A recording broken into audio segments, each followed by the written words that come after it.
ഞാൻ ഫൈനാൻഷ്യലി അത്ര സൗണ്ട് ആയിട്ടുള്ള ഒരു ഫാമിലി എന്നല്ല.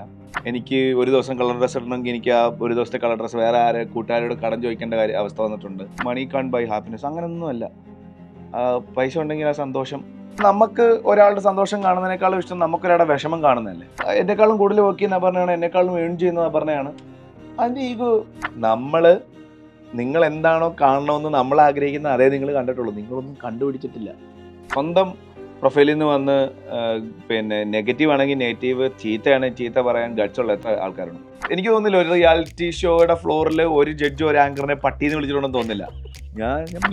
ജീവ ഞാനവിടെ ചെയ്യാത്ത ഒന്നുമില്ല ചേട്ടാ. കാപ്പി എടുത്ത് കൊടുക്കുന്നവരെ ഞാനവിടെ ചെയ്യും ചേട്ടാ. കോഫി എന്റെ മുമ്പിൽ നിന്ന് ഒരാൾ സങ്കടപ്പെട്ടാ ഞാൻ പിന്നെ ആൾ എന്നെ ആശ്വസിപ്പിക്കണം. ഫോണൊക്കെ എടുത്ത് നോക്കാൻ പറ്റുവാടാ. ഞാൻ പറഞ്ഞു പ്രശ്ന കണക്ക്, ഞാൻ മണ്ടന. ഭൂമിയുടെ സ്പന്ദനം ഒന്നും എടാ നീ എന്താടാ കള്ള ഇവിടെ? ഞാൻ ഇടി കള്ളി ലുലു അല്ലേ, പിന്നെ മനുഷ്യനല്ലേ പിള്ളേ.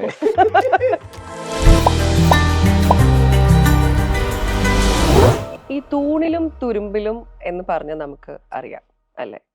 ഇൻസ്റ്റഗ്രാം റീലിലും യൂട്യൂബ് ഷോർട്സിലും TV തുറന്നാൽ സ്റ്റേജിലേക്ക് നോക്കിയാൽ ഒക്കെ ഉള്ളൊരു നിറസാന്നിധ്യം. കുടുംബ പ്രേക്ഷകർക്ക് കണ്ണിലുണ്ടി എന്ന് പറയും. പെൺകുട്ടികൾക്കാണെങ്കിൽ ഒരു പേഴ്സണൽ ഫേവറേറ്റ് എന്നും പറയാം. മറ്റാരുമല്ല, Bhima presents this is my story powered by മർമ്മം. ഇന്ന് നമ്മുടെ ഗസ്റ്റ് ആയിട്ട് എത്തിയിരിക്കുന്നത് ജീവയാണ്. ഏറ്റവും ഇഷ്ടമുള്ള പാർട്ട് ഏതാ? പെൺകുട്ടികളുടെ നിങ്ങൾക്ക് വേറെ ഓപ്ഷൻ ഇല്ലല്ലോ, പൊക്കി പറഞ്ഞല്ലേ പറ്റുള്ളൂ.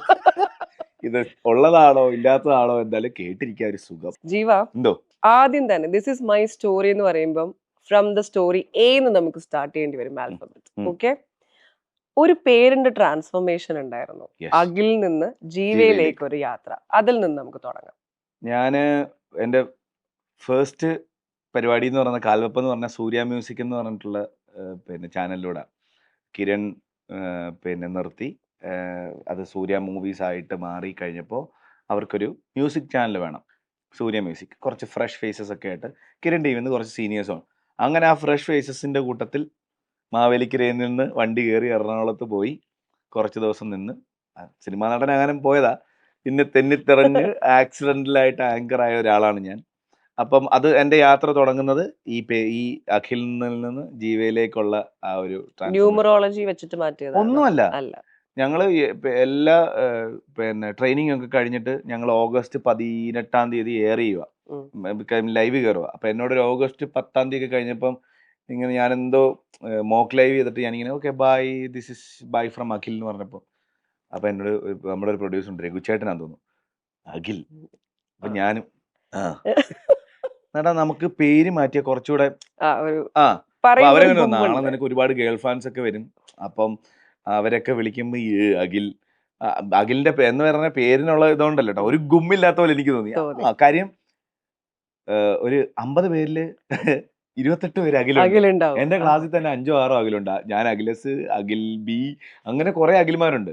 അത് റോൾ നമ്പർ ആദ്യത്തെ ഒരു 6 7 എന്തായാലും അഖിൽ വരികയും ചെയ്യും. അപ്പൊ എനിക്ക് ആദ്യം എന്റെ വീട്ടിലിട്ട പേര് ജീവ. ജീവൻ എന്നുള്ളത് ഇട്ടിട്ട് എന്റെ ജീവ എന്നാ വിളിച്ചോണ്ടിരുന്നത്. അപ്പം എന്റെ പപ്പയ്ക്കൊരു ആഗ്രഹം, ഈ ജെ എന്നുള്ള പേരിട്ട ഇവനെ ഇന്റർവ്യൂല് ജെ ആവുമ്പോഴേ വരുവുള്ളല്ലോ. അപ്പം എ ആവുമ്പോ ആദ്യത്തെ കുറച്ച് പേരിൽ ഉണ്ടാവുമല്ലോ എന്ന് പറഞ്ഞിട്ടാണ് ഞാൻ അക്കാഡമിക്സിൽ വലുതാകുമെന്ന് പപ്പ വിചാരിച്ചോണ്ടായിരിക്കണം അങ്ങനെ എ ഉള്ളൊരു പേരിട്ടു. ആ ഒരു സൂര്യ മ്യൂസിക് ചെയ്യുന്ന സമയത്ത് എനിക്കത് വളരെ യങ് ഏജിലാണ് ജീവ ആ ഒരു ഇതിലേക്ക് എത്തിപ്പെടുന്നത്. 22 വയസ്സായിരിക്കണം, അല്ലെങ്കിൽ 22 23 വയസ്സ് അത്രേ ഉള്ളൂ. ആ ഒരു ടൈമിൽ എത്തുമ്പോ ഫെയിം, ക്യാഷ് അത്യാവശ്യം പോക്കറ്റ് മണി ആയിട്ട് കിട്ടുന്നു, ഒരു അടിച്ചുപൊളി ലൈഫ് എൻജോയ് ചെയ്യുന്ന ഒരു പയ്യൻ എന്ന് പറയുമ്പോഴത്തേക്കും റെസ്പോൺസിബിലിറ്റീസ് ഒക്കെ ഒന്ന് ഏറ്റെടുക്കാണ്ട് നല്ല ലാവിഷ് ആയിട്ട് ലക്ഷറിയസ് ഒക്കെ ആയിട്ട് നടക്കാം എന്ന് വിചാരിക്കുന്ന ആ ഒരു മൊമെന്റ് ആണ്. പക്ഷെ ജീവനെ സംബന്ധിച്ച് ജീവ റെസ്പോൺസിബിലിറ്റീസ് ഏറ്റെടുത്തത് ആ ഒരു ചെറിയ പ്രായത്തിൽ തന്നെയാണ്. അപ്പോ അതിനെക്കുറിച്ച് ഇപ്പൊ ഓർക്കുമ്പോ, ഇൻക്ലൂഡിങ് കല്യാണം ഓർക്കുമ്പോ ഒരു റിഗ്രറ്റ് തോന്നുന്നുണ്ടോ, കുറച്ചും കൂടെ ഒക്കെ ലേറ്റ് ആയിട്ട് മതിയായിരുന്നു എന്ന്? എനിക്ക് തോന്നുന്നു ഞാൻ ഫൈനാൻഷ്യലി അത്ര സൗണ്ട് ആയിട്ടുള്ള ഒരു ഫാമിലി എന്നല്ല, ഒരു മിഡിൽ, അതുമല്ല. 9ാം ക്ലാസ്സിൽ പഠിക്കുമ്പോഴാണ് പപ്പ മരിക്കുന്നത്. അപ്പം അത് കഴിഞ്ഞിട്ട് അമ്മ പിന്നെ ഗൾഫിലേക്ക് പോയി. അപ്പം അമ്മ കുറച്ച് നാൾ ഗൾഫിൽ ജോലി ചെയ്യുന്നതിന് കുറച്ച് ബുദ്ധിമുട്ടുകളുണ്ട്. കാര്യം ഒരു 5 6 മാസം അമ്മ എവിടെയാണെന്നുള്ളത് എനിക്ക് അറിയത്തില്ലായിരുന്നു. ഇവിടുത്തെ ജോലി ചെയ്യാൻ വന്ന അറബിയുടെ അടുത്തുനിന്ന് കുറച്ച് മോശം കാര്യങ്ങളൊക്കെ ആ ഫാമിലിയിൽ പിന്നെ അടിക്കുക, ഫുഡ് കൊടുക്കാതിരിക്കുക. അപ്പം ഒരു 6 മന്ത്സ് ആയിട്ട് എനിക്ക് ഒരു കോൺടാക്റ്റും ഇല്ല അമ്മയായിട്ട്. അതിനുശേഷമാണ് പിന്നെ അമ്മ വരുന്നത്. തന്നെ അമ്മ കുവൈറ്റിലേക്ക് പോയി. അവിടെ ഒരു പാലസിലായിരുന്നു. അതിനുശേഷം പിന്നെ അങ്ങോട്ട് അടിപൊളിയായിരുന്നു. അപ്പോൾ ഈ സമയത്തൊക്കെ എനിക്ക് തോന്നുന്നു 9 കഴിഞ്ഞിട്ട് 10, 11, 12, 11th, 12th എന്നൊക്കെ പറയുന്നത് നമ്മൾ അടിച്ചു പൊളിച്ച് സ്കൂൾ ടൈമാ. 12th കൂടി കഴിയും സ്കൂൾ ടൈം. പക്ഷേ ആ സമയത്തൊക്കെ എനിക്ക് അങ്ങനെ അങ്ങോട്ട് അടിച്ചു പൊളിക്കാൻ പറ്റിയിട്ടില്ല. ഈ പറയുന്ന പോലെ എനിക്ക് ഒരു ദിവസം കളർ ഡ്രസ്സ് ഇടണമെങ്കിൽ എനിക്ക് ആ ഒരു ദിവസത്തെ കളർ ഡ്രസ്സ് വേറെ കൂട്ടുകാരോട് കടം ചോദിക്കേണ്ട അവസ്ഥ വന്നിട്ടുണ്ട്. അപ്പം ഇത് കഴിഞ്ഞ് എൻ്റെ അമ്മ സെക്കൻഡ് മാരി ചെയ്തു. അങ്ങനെ ഡാഡി എന്ന് പറയുന്ന ആൾ എൻ്റെ ലൈഫിലേക്ക് വരുന്നത്. അപ്പോൾ ആദ്യമൊക്കെ ഡാഡിയായിട്ട് ഇങ്ങനെ ഒരുമിച്ച് പോകാൻ ഭയങ്കര പാടാണ്. കാര്യം പുള്ളി ഭയങ്കര ബുദ്ധിയുള്ള മനുഷ്യനായിരുന്നു. പിന്നെ ബഹ്റിനിലൊരു വലിയ കമ്പനി ഹെഡ് ചെയ്തുകൊണ്ടിരുന്ന ആളാണ്. അപ്പം റിട്ടയർമെൻറ്റ് ലൈഫിന് വേണ്ടി നാട്ടിലേക്ക് വന്നു. പുള്ളിക്കും കുറേ ആരോഗ്യ പ്രശ്നങ്ങളുണ്ട്. അപ്പോൾ ഇതെല്ലാം ആയിട്ട് ലൈക്ക് ഈ പറയുന്ന പോലെ ഒരു ഭയങ്കര അടിപൊളി ലൈഫായിരുന്നു എന്ന് വെച്ചാൽ ഭയങ്കര അടിപൊളി ലൈഫല്ല. പക്ഷേ അമ്മയുള്ളത് കൊണ്ട് അടിപൊളിയായിരുന്നു. കാരണം നമ്മൾ എന്ത് കാര്യം പറഞ്ഞാലും അമ്മ അത് എങ്ങനെയെങ്കിലുമൊക്കെ സാധിച്ചു തരും. ഇപ്പം ഇപ്പോൾ നമ്മളെ നോക്കാനാണ് പുറത്ത് പോയതും. തിരിച്ചു വന്ന് നമ്മൾ സെറ്റിൽ ആയതിനു ശേഷം ഡാഡിക്ക് കുറേ ഈ പറയുന്ന പോലെ റിട്ടയർമെൻറ്റ് പ്ലാനും കുറേ ഇൻവെസ്റ്റ്മെൻറ്റ്സ് ഒക്കെ ഉണ്ടായിരുന്നു. അപ്പം പുള്ളിക്കാരൻ്റെ വയ്യാഴിക കൊണ്ട് അതൊക്കെ ഓരോന്നോരോന്നായിട്ട് എടുത്ത് പിന്നെ പുള്ളിക്കാരൻ്റെ വയ്യാഴികയ്ക്ക് നമുക്ക് സ്പെൻഡ് ചെയ്ത് വന്നിട്ടുണ്ട്. പിന്നെ ഇവർക്ക് രണ്ടുപേർക്കും അറിയാൻ വയ്യാത്തൊരു കാര്യമായിരുന്നു ബിസിനസ്. അമ്മയ്ക്ക് ഒട്ടും അറിയത്തില്ല. പക്ഷെ പുള്ളിക്കാരിക്ക് ചെയ്യണമെന്നുണ്ടായിരുന്നു. അങ്ങനെ അതിന് പോയി കുറേ ലോസ് വന്നു. അപ്പം ഈ ഒരു 21, 22, 23 എന്നൊക്കെ പറയുന്ന സമയത്ത് ഞാനും അനിയനും കേട്ടോ, ഞങ്ങളുടെ വീടിൻ്റെ ഫൈനാൻഷ്യൽ ലയബിലിറ്റീസ് ഏറ്റെടുക്കേണ്ട ഒരവസ്ഥയിൽ ഇങ്ങനെ നിൽക്കുന്ന സമയത്താണ് ഡാഡി മരിച്ചു പോകുന്നത്. അപ്പം പിന്നെ പോയിന്റ് ബ്ലാങ്കാ. എല്ലാവരും നമ്മളോട് ചോദിക്കുന്ന കാര്യം, നമ്മൾ ഹോസ്പിറ്റലിൻ്റെ കാര്യത്തിന് വേണ്ടിയിട്ട് പൈസ എടുത്തിട്ടുണ്ട്, ബിസിനസ്സിൻ്റെ കാര്യത്തിന് വേണ്ടി പൈസ എടുത്തിട്ടുണ്ട്. അപ്പോൾ ഞാൻ മൈനസിൽ നിന്നാണ് തുടങ്ങിയത്. ആ സമയത്താണ് സൂര്യ മ്യൂസിക് കയറുന്ന സമയത്ത് അത്ര സാലറി ഉണ്ടോയെന്ന് ചോദിച്ചാൽ അത്ര സാലറി ഇല്ല. അവിടെ ഷോ ചെയ്യുന്നതനുസരിച്ചാണ്. എത്ര അവേഴ്സാണോ ഷോ ചെയ്യുന്നത്, ഒരു അവറിന് എനിക്ക് തോന്നുന്നു 750 രൂപ ഒരു മണിക്കൂറിന്. അപ്പം ഞാൻ ചിലപ്പോൾ 2-3 മണിക്കൂർ ചെയ്യും. അപ്പം നമ്മുടെ ഷോയ്ക്ക് റീച്ച് ഉള്ളതുകൊണ്ട് എനിക്ക് രാവിലെ ഒരു ഷോ തന്നു, ആ സമയത്ത് നല്ലതുകൊണ്ട് വൈകുന്നേരം ഒരു ഷോ തന്നു. അത് ആദ്യത്തെ 2 മാസം സാലറിയും വന്നില്ല. കാര്യം എല്ലാ പേപ്പേഴ്സും ഒന്ന് സെറ്റായി, എൻ്റെ പാൻ കാർഡൊക്കെ ഒന്ന് ഓക്കെ ആയി, അക്കൗണ്ട്സ് ഒക്കെ ഒന്ന് ഓക്കെ ആയി വരെ 2 മാസം. 2 മാസം സാലറി ഇല്ല, വീട്ടിൽ ചോദിക്കാൻ പറ്റത്തില്ല. എന്നാലും അമ്മ ഇങ്ങനെ അവിടെ നിന്ന് അടിച്ചു മാറ്റിയൊക്കെ തന്നു. അങ്ങനെ എനിക്ക് സൂര്യ മ്യൂസിക് കയറി ഒരു ആദ്യത്തെ ഒരു 5-6 മാസം കഴിഞ്ഞപ്പോഴാണ് ഒന്ന് വീട്ടിലേക്ക് ചെറുതായിട്ട് എമൗണ്ട് ഒക്കെ കൊടുത്തു തുടങ്ങിയത്. അതിനുശേഷം ഈ പറഞ്ഞ 2015 കല്യാണം കഴിക്കുന്നത്. 2 വർഷം സൂര്യ മ്യൂസിക് വർക്ക് ചെയ്ത്. അത് അനിയന് ജോലി ഉണ്ടായിരുന്നു ആ സമയത്ത്. അപ്പോൾ അനിയൻ ജെറ്റ് സർവീസിനെ ക്യാബിൻ ക്രൂ. അപ്പോൾ അവനും അത്യാവശ്യം സാലറി ഉണ്ട്. അപ്പോൾ അങ്ങനെ ഒന്ന് ബാലൻസ് ആയിപ്പോയി. പിന്നെ ഈ പറഞ്ഞ പോലെ 2015 കല്യാണം, ലയബിലിറ്റീസ് അല്ലെങ്കിൽ റെസ്പോൺസിബിലിറ്റീസ് ഒരു സ്പേസ് എടുക്കാണ്ട് ബാക്ക് ടു ബാക്ക് വന്നോളൂ ഞാനായിട്ട് ചെന്ന് ചാടി കുറച്ചെടുത്ത് വെക്കുന്നു. അങ്ങനെ ഒരു ലൈഫ് കൊണ്ടുപോയിക്കൊണ്ടിരിക്കുകയായിരുന്നു. ഫൈനാൻഷ്യലി ആയിരുന്നു. ബാക്കി ഇപ്പം ഒരു പ്രശ്നമില്ല. ബാക്കിയൊക്കെ നമുക്ക് ടാക്കിൾ ചെയ്തു. ഫൈനാൻഷ്യലി പക്ഷെ നമ്മൾ അത്ര ഓക്കെ അല്ലെങ്കിൽ അത് തന്നെയാണല്ലോ വേണ്ടത്. അത് തരുന്ന ഒരു ധൈര്യം മറ്റൊന്നിനും തരാൻ സാധിക്കില്ല. എല്ലാവരും പറയും പിന്നെ മണി കാൺ ബൈ ഹാപ്പിനെസ്. അങ്ങനൊന്നും അല്ല. പൈസ ഉണ്ടെങ്കിൽ ആ സന്തോഷം വരും. എന്നെ സംബന്ധിച്ച് പിന്നെ എന്നാൽ ഞാനും ഇടയ്ക്ക് അപർണയോട് പറയും, കുറച്ച് കടമൊക്കെ വേണം.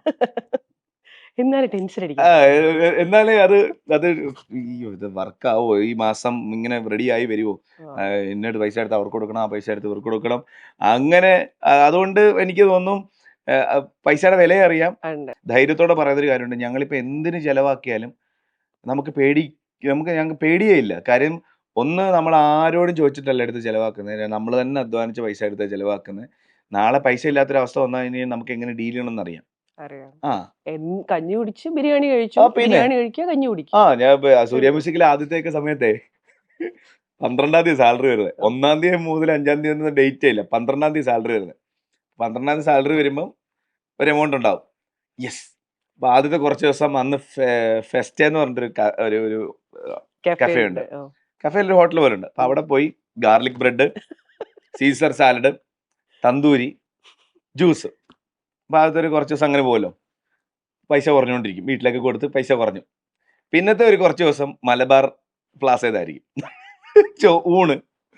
ഇപ്പൊ അവസാനത്തെ ഒരു 25 മുതൽ പിന്നെ 12-ാം തീയതി വരെ അധികം എമൗണ്ട് ഇല്ല. അപ്പൊ നേരെ കഞ്ഞിക്കട. ഇവിടെ സൂര്യ മ്യൂസിക്കിൽ നിന്ന് ഇറങ്ങി ഞങ്ങളൊരു 3-4 പേരുണ്ട്, നടന്ന് ഓപ്പോസിറ്റ് കഞ്ഞിക്കടയിൽ പോകും. ചേട്ടാ കഞ്ഞി. ചേട്ടൻ ഇങ്ങനെ സ്പെഷ്യൽ എന്താ വേണ്ടേ? ഞങ്ങൾ എല്ലാരും ഇങ്ങനെ നോക്കും. ഒരു ഓംലെറ്റ്.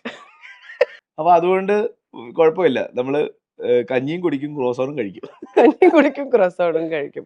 പക്ഷെ ഇപ്പൊ പറഞ്ഞപ്പോ ജീവ ഒരു കാര്യം മെൻഷൻ ചെയ്തിട്ടുണ്ടായിരുന്നു, അക്കാഡമിക്കൽ എക്സലൻസ് ഒക്കെ ആവുമെന്ന് വിചാരിച്ച് അഖിലെന്ന് Yeah, പേര് വരെ വീട്ടുകാരിട്ടു. that പക്ഷെ move. അവർക്ക് റിഗ്രറ്റ് ചെയ്യേണ്ട ആവശ്യം വന്നിട്ടുണ്ടാവില്ല. പണ്ടൊക്കെ പാരന്റ്സിന്റെ പേരിൽ അറിയപ്പെടുന്ന മക്കൾക്ക് വളരെ കുറച്ചു പേർക്ക് ഈ ഒരു ഭാഗ്യം കിട്ടുള്ളൂ, മക്കളെ പേരാൽ വീട്ടുകാർ അറിയപ്പെടുക എന്നുള്ളത്. അവരെപ്പോഴെങ്കിലും ഈ ഒരു ഡിസിഷൻ റിഗ്രറ്റ് ചെയ്തിരുന്നോ? ഈവൻ ദോ ഇത്രയും ഫൈനാൻഷ്യൽ ഏബിലിറ്റീസും ബുദ്ധിമുട്ടുകളും കാര്യങ്ങളൊക്കെ ഉണ്ടായിരുന്നെങ്കിലും എൻ്റെ ഏറ്റവും വലിയ ഭാഗ്യം എന്ന് പറഞ്ഞാൽ ആ കുടുംബത്തിലാണ് ജനിച്ചത്. അക്കാഡമിക്കലി അടിപൊളിയാന്ന് വിചാരിച്ച് പപ്പ അഖിലിന് പേരിട്ടു. പക്ഷെ 9th കഴിഞ്ഞപ്പോൾ 9th വരെ അത്യാവശ്യം കുഴപ്പമില്ലാതെ പഠിക്കുമായിരുന്നു ഞാൻ. 10th മുതൽ ഞാൻ ഉഴപ്പി. കാര്യം എനിക്ക് ഇഷ്ടപ്പെട്ട സ്കൂളിൽ തന്നെ മാറ്റി. അപ്പോൾ പിന്നെ എനിക്ക് സ്വാഭാവികമായിട്ടും പഠിത്തത്തോടൊരു താല്പര്യം എനിക്ക് കുറഞ്ഞു. കുറഞ്ഞു. 9th വരെ ഞാൻ അങ്ങനെ ഭയങ്കരമായിട്ട് ഈ ഇങ്ങനത്തെ എക്സ്ട്രാ കരിക്കുലർ ആക്ടിവിറ്റീസിലൊന്നും, സ്പോർട്സ്, ഗെയിംസ് ഇതൊക്കെ ഉണ്ട്. പക്ഷെ പപ്പയ്ക്ക് അത് ഭയങ്കര ഇഷ്ടമല്ല. കാര്യം പുള്ളിക്ക് ചെയ്യാൻ പറ്റാത്തത് ഞങ്ങളെ കൊണ്ട് ചെയ്യിക്കണം എന്നുള്ളത്. ഞാൻ നന്നായിട്ട് പഠിക്കുന്ന സമയമായതുകൊണ്ട്, ചെറുതില്ല കേട്ടോ, പഠിക്കുന്ന സമയമായതുകൊണ്ട് തന്നെ സ്വപ്നം കണ്ടിരുന്നു. അപ്പൊ അങ്ങനെ പോകാനായിരുന്നു. നീ അധികം വേറെ ഒന്നിലോട്ടും ഫോക്കസ് ചെയ്യണ്ട, അക്കാഡമിക്സ്. അപ്പൊ അത് എനിക്കൊന്ന് 9ാം ക്ലാസ് കഴിഞ്ഞ് 10ാം ക്ലാസ് ഒക്കെ വന്നപ്പം അക്കാഡമിക്സിന്റെ ഇത് കുറഞ്ഞിട്ട് സ്റ്റേറ്റ് സിലബസ് ആയപ്പോൾ കുറച്ചുകൂടെ കലോത്സവം പരിപാടിയും കാര്യങ്ങളും. അപ്പോഴും നമ്മൾ ആ സ്കൂൾ ഇഷ്ടമല്ലാഞ്ഞുകൊണ്ട് മൊത്തത്തിൽ എനിക്ക് ആ സ്കൂളിൽ പോകുന്നത് ഇഷ്ടമല്ല. അപ്പൊ ഞാൻ സ്കൂളിൽ പോകത്തില്ല, ഞാൻ വീട്ടിലിരിക്കും. വേറെ എവിടെയും പോകത്തില്ല, വീട്ടിലിരിക്കും. പിന്നെ വല്ലപ്പോഴും വേണം ക്ലാസ് കട്ട് ചെയ്യുക എന്നുള്ള കലാപരിപാടി തുടങ്ങി. അതിന് തുടങ്ങിയതിന് ശേഷം പിന്നെ അത് മാത്രമേ ഉണ്ടായിരുന്നുള്ളൂ. അപ്പൊ അങ്ങനെ ആയത്. എനിക്ക് തോന്നുന്നു അക്കാഡമിക്ക്. പിന്നെ സ്റ്റെപ്പ് ഫാദർ വന്നു. അദ്ദേഹം, ഡാഡി എന്നെ, പിന്നെ അവിടെയും ഇതുപോലെ തന്നെ ഡാഡിക്ക് 2 മക്കളുണ്ടായിരുന്നു. അപ്പൊ പുള്ളിക്കാരനെ അവരെ എഞ്ചിനീയേഴ്സ് ആക്കണമെന്നായിരുന്നു. അപ്പം അത് വർക്ക് ആകാത്തതുകൊണ്ട് എന്നോട് പറഞ്ഞു, നീ എഞ്ചിനീയറിങ്. എന്നോട് ആദ്യം ചോദിച്ചു എന്താ പഠിക്കണ്ടേ. ഞാൻ പറഞ്ഞു, ഡാഡി എനിക്ക് ക്രിക്കറ്റ് കളിക്കാം. അപ്പൊ ഞാൻ അത്യാവശ്യം ക്രിക്കറ്റ് കളിക്കും, ക്രിക്കറ്റ് നെറ്റ്സും പ്രാക്ടീസും അക്കാഡമിയിലൊക്കെ പൊക്കോണ്ടിരുന്ന. ഡാഡി എനിക്ക് ക്രിക്കറ്റ് കളിക്കാം. ക്രിക്കറ്റ് കളിക്കാൻ പണിവാളിയോ. അപ്പൊ സച്ചിൻ വേണ്ട. എന്റെ പരിസ്ഥിതി സച്ചിനൊക്കെ പോയി. അതൊന്നും വേണ്ട, അതൊക്കെ പിന്നെ നമുക്കൊന്നും പറഞ്ഞ പരിപാടിയല്ല. കേരളത്തിൽ നിന്ന് അങ്ങനെ ചെല്ലാൻ ഭയങ്കര പാടാണ്. നീ നോക്ക് എത്ര ക്രിക്കറ്റ് കളിക്കാർ കേരളത്തിൽ ചെന്നിട്ടുണ്ട്. പുള്ളി അങ്ങനെ പറയുമ്പോ ഇങ്ങനെ ഡേറ്റാസും സ്റ്റാറ്റിസ്റ്റിക്സ് ഒക്കെ ഇങ്ങനെ നിരത്തിക്കൊണ്ടിരിക്കും. ശരിയാണ്, ഓക്കെ. അപ്പൊ ഞാൻ പറഞ്ഞു, അങ്ങനെയാണ് ഡാഡി എനിക്ക് എയർ ഹോസ്റ്റസ് ആണ്. എടാ അത് ഫ്ലൈറ്റിലെ വെയിറ്ററാണ്. ഞാനിങ്ങനെ അപ്പം പിന്നെ ഇപ്പൊ വർക്ക് ചെയ്യുന്നവരൊക്കെ മൊത്തമൊക്കെ പറയാൻ പറ്റുമോ. അപ്പൊ നീ അതൊരു ഒരു ഗ്ലാമറസ് ജോബാണ്, അതല്ലാതെ അതിന്. അപ്പൊ പുള്ളി എന്നെ അത്, എന്നാൽ അതിന് ഒരുപാട് ഗുണങ്ങളുണ്ടെന്നുള്ള കാര്യം അപർണ പിന്നെ ക്യാബിൻ ക്രൂ ആയപ്പോഴും, എന്റെ അനിയൻ ക്യാബിൻ ക്രൂ ആയപ്പോഴും എനിക്ക് മനസ്സിലായി അദ്ദേഹം എന്തോ മനസ്സിൽ കണ്ടിട്ടുണ്ടെന്ന് തോന്നുന്നു. അപ്പൊ ഞാൻ ചോദിച്ചു, ഞാൻ എന്താകണം, എന്താ പോകുന്ന ഇഷ്ടം. നീ എഞ്ചിനീയറിങ്ങിന് പോകും. ദൈവമേ, നിനക്ക് ഏതാ ഇഷ്ടം? ഞാൻ എഞ്ചിനീയറിംഗ്, സോഫ്റ്റ്വെയർ. അതാകുമ്പോ കുറെ പെൺകുട്ടികളുണ്ടാവും. സോഫ്റ്റ്വെയർ ഉണ്ട്, കുറെ പെൺകുട്ടികളുണ്ട്. ഞാൻ അങ്ങനെ ചിന്തിക്കുന്നത്. കാര്യം അക്കാഡമിക്കലി ഞാൻ ചിന്തിച്ചിട്ടേ ഇല്ല, എനിക്ക് ചിന്തിക്കാൻ ആഗ്രഹമില്ലായിരുന്നു ആ സമയത്ത്. എന്താന്ന് എനിക്ക് അറിയത്തില്ല. അത് വേണ്ടടാ, എന്താ ഈ സോഫ്റ്റ്വെയർ ഒക്കെ ചിലപ്പം അധികം നാളൊന്നും ഇല്ല, അതൊക്കെ ചിലപ്പം അങ്ങ് പെട്ടെന്ന് നിൽക്കും. ഞാൻ പറഞ്ഞു, ആണോ? ഞാനിങ്ങനെ ആലോചിച്ചു. അപ്പൊ പിന്നെ ഐടിയും ഇൻഫോപാർക്കൊക്കെ വരുമെന്നൊക്കെ പറഞ്ഞു. എന്നാലും പറഞ്ഞില്ല. ഡാഡി ഞാൻ എന്ത് പഠിക്കണം?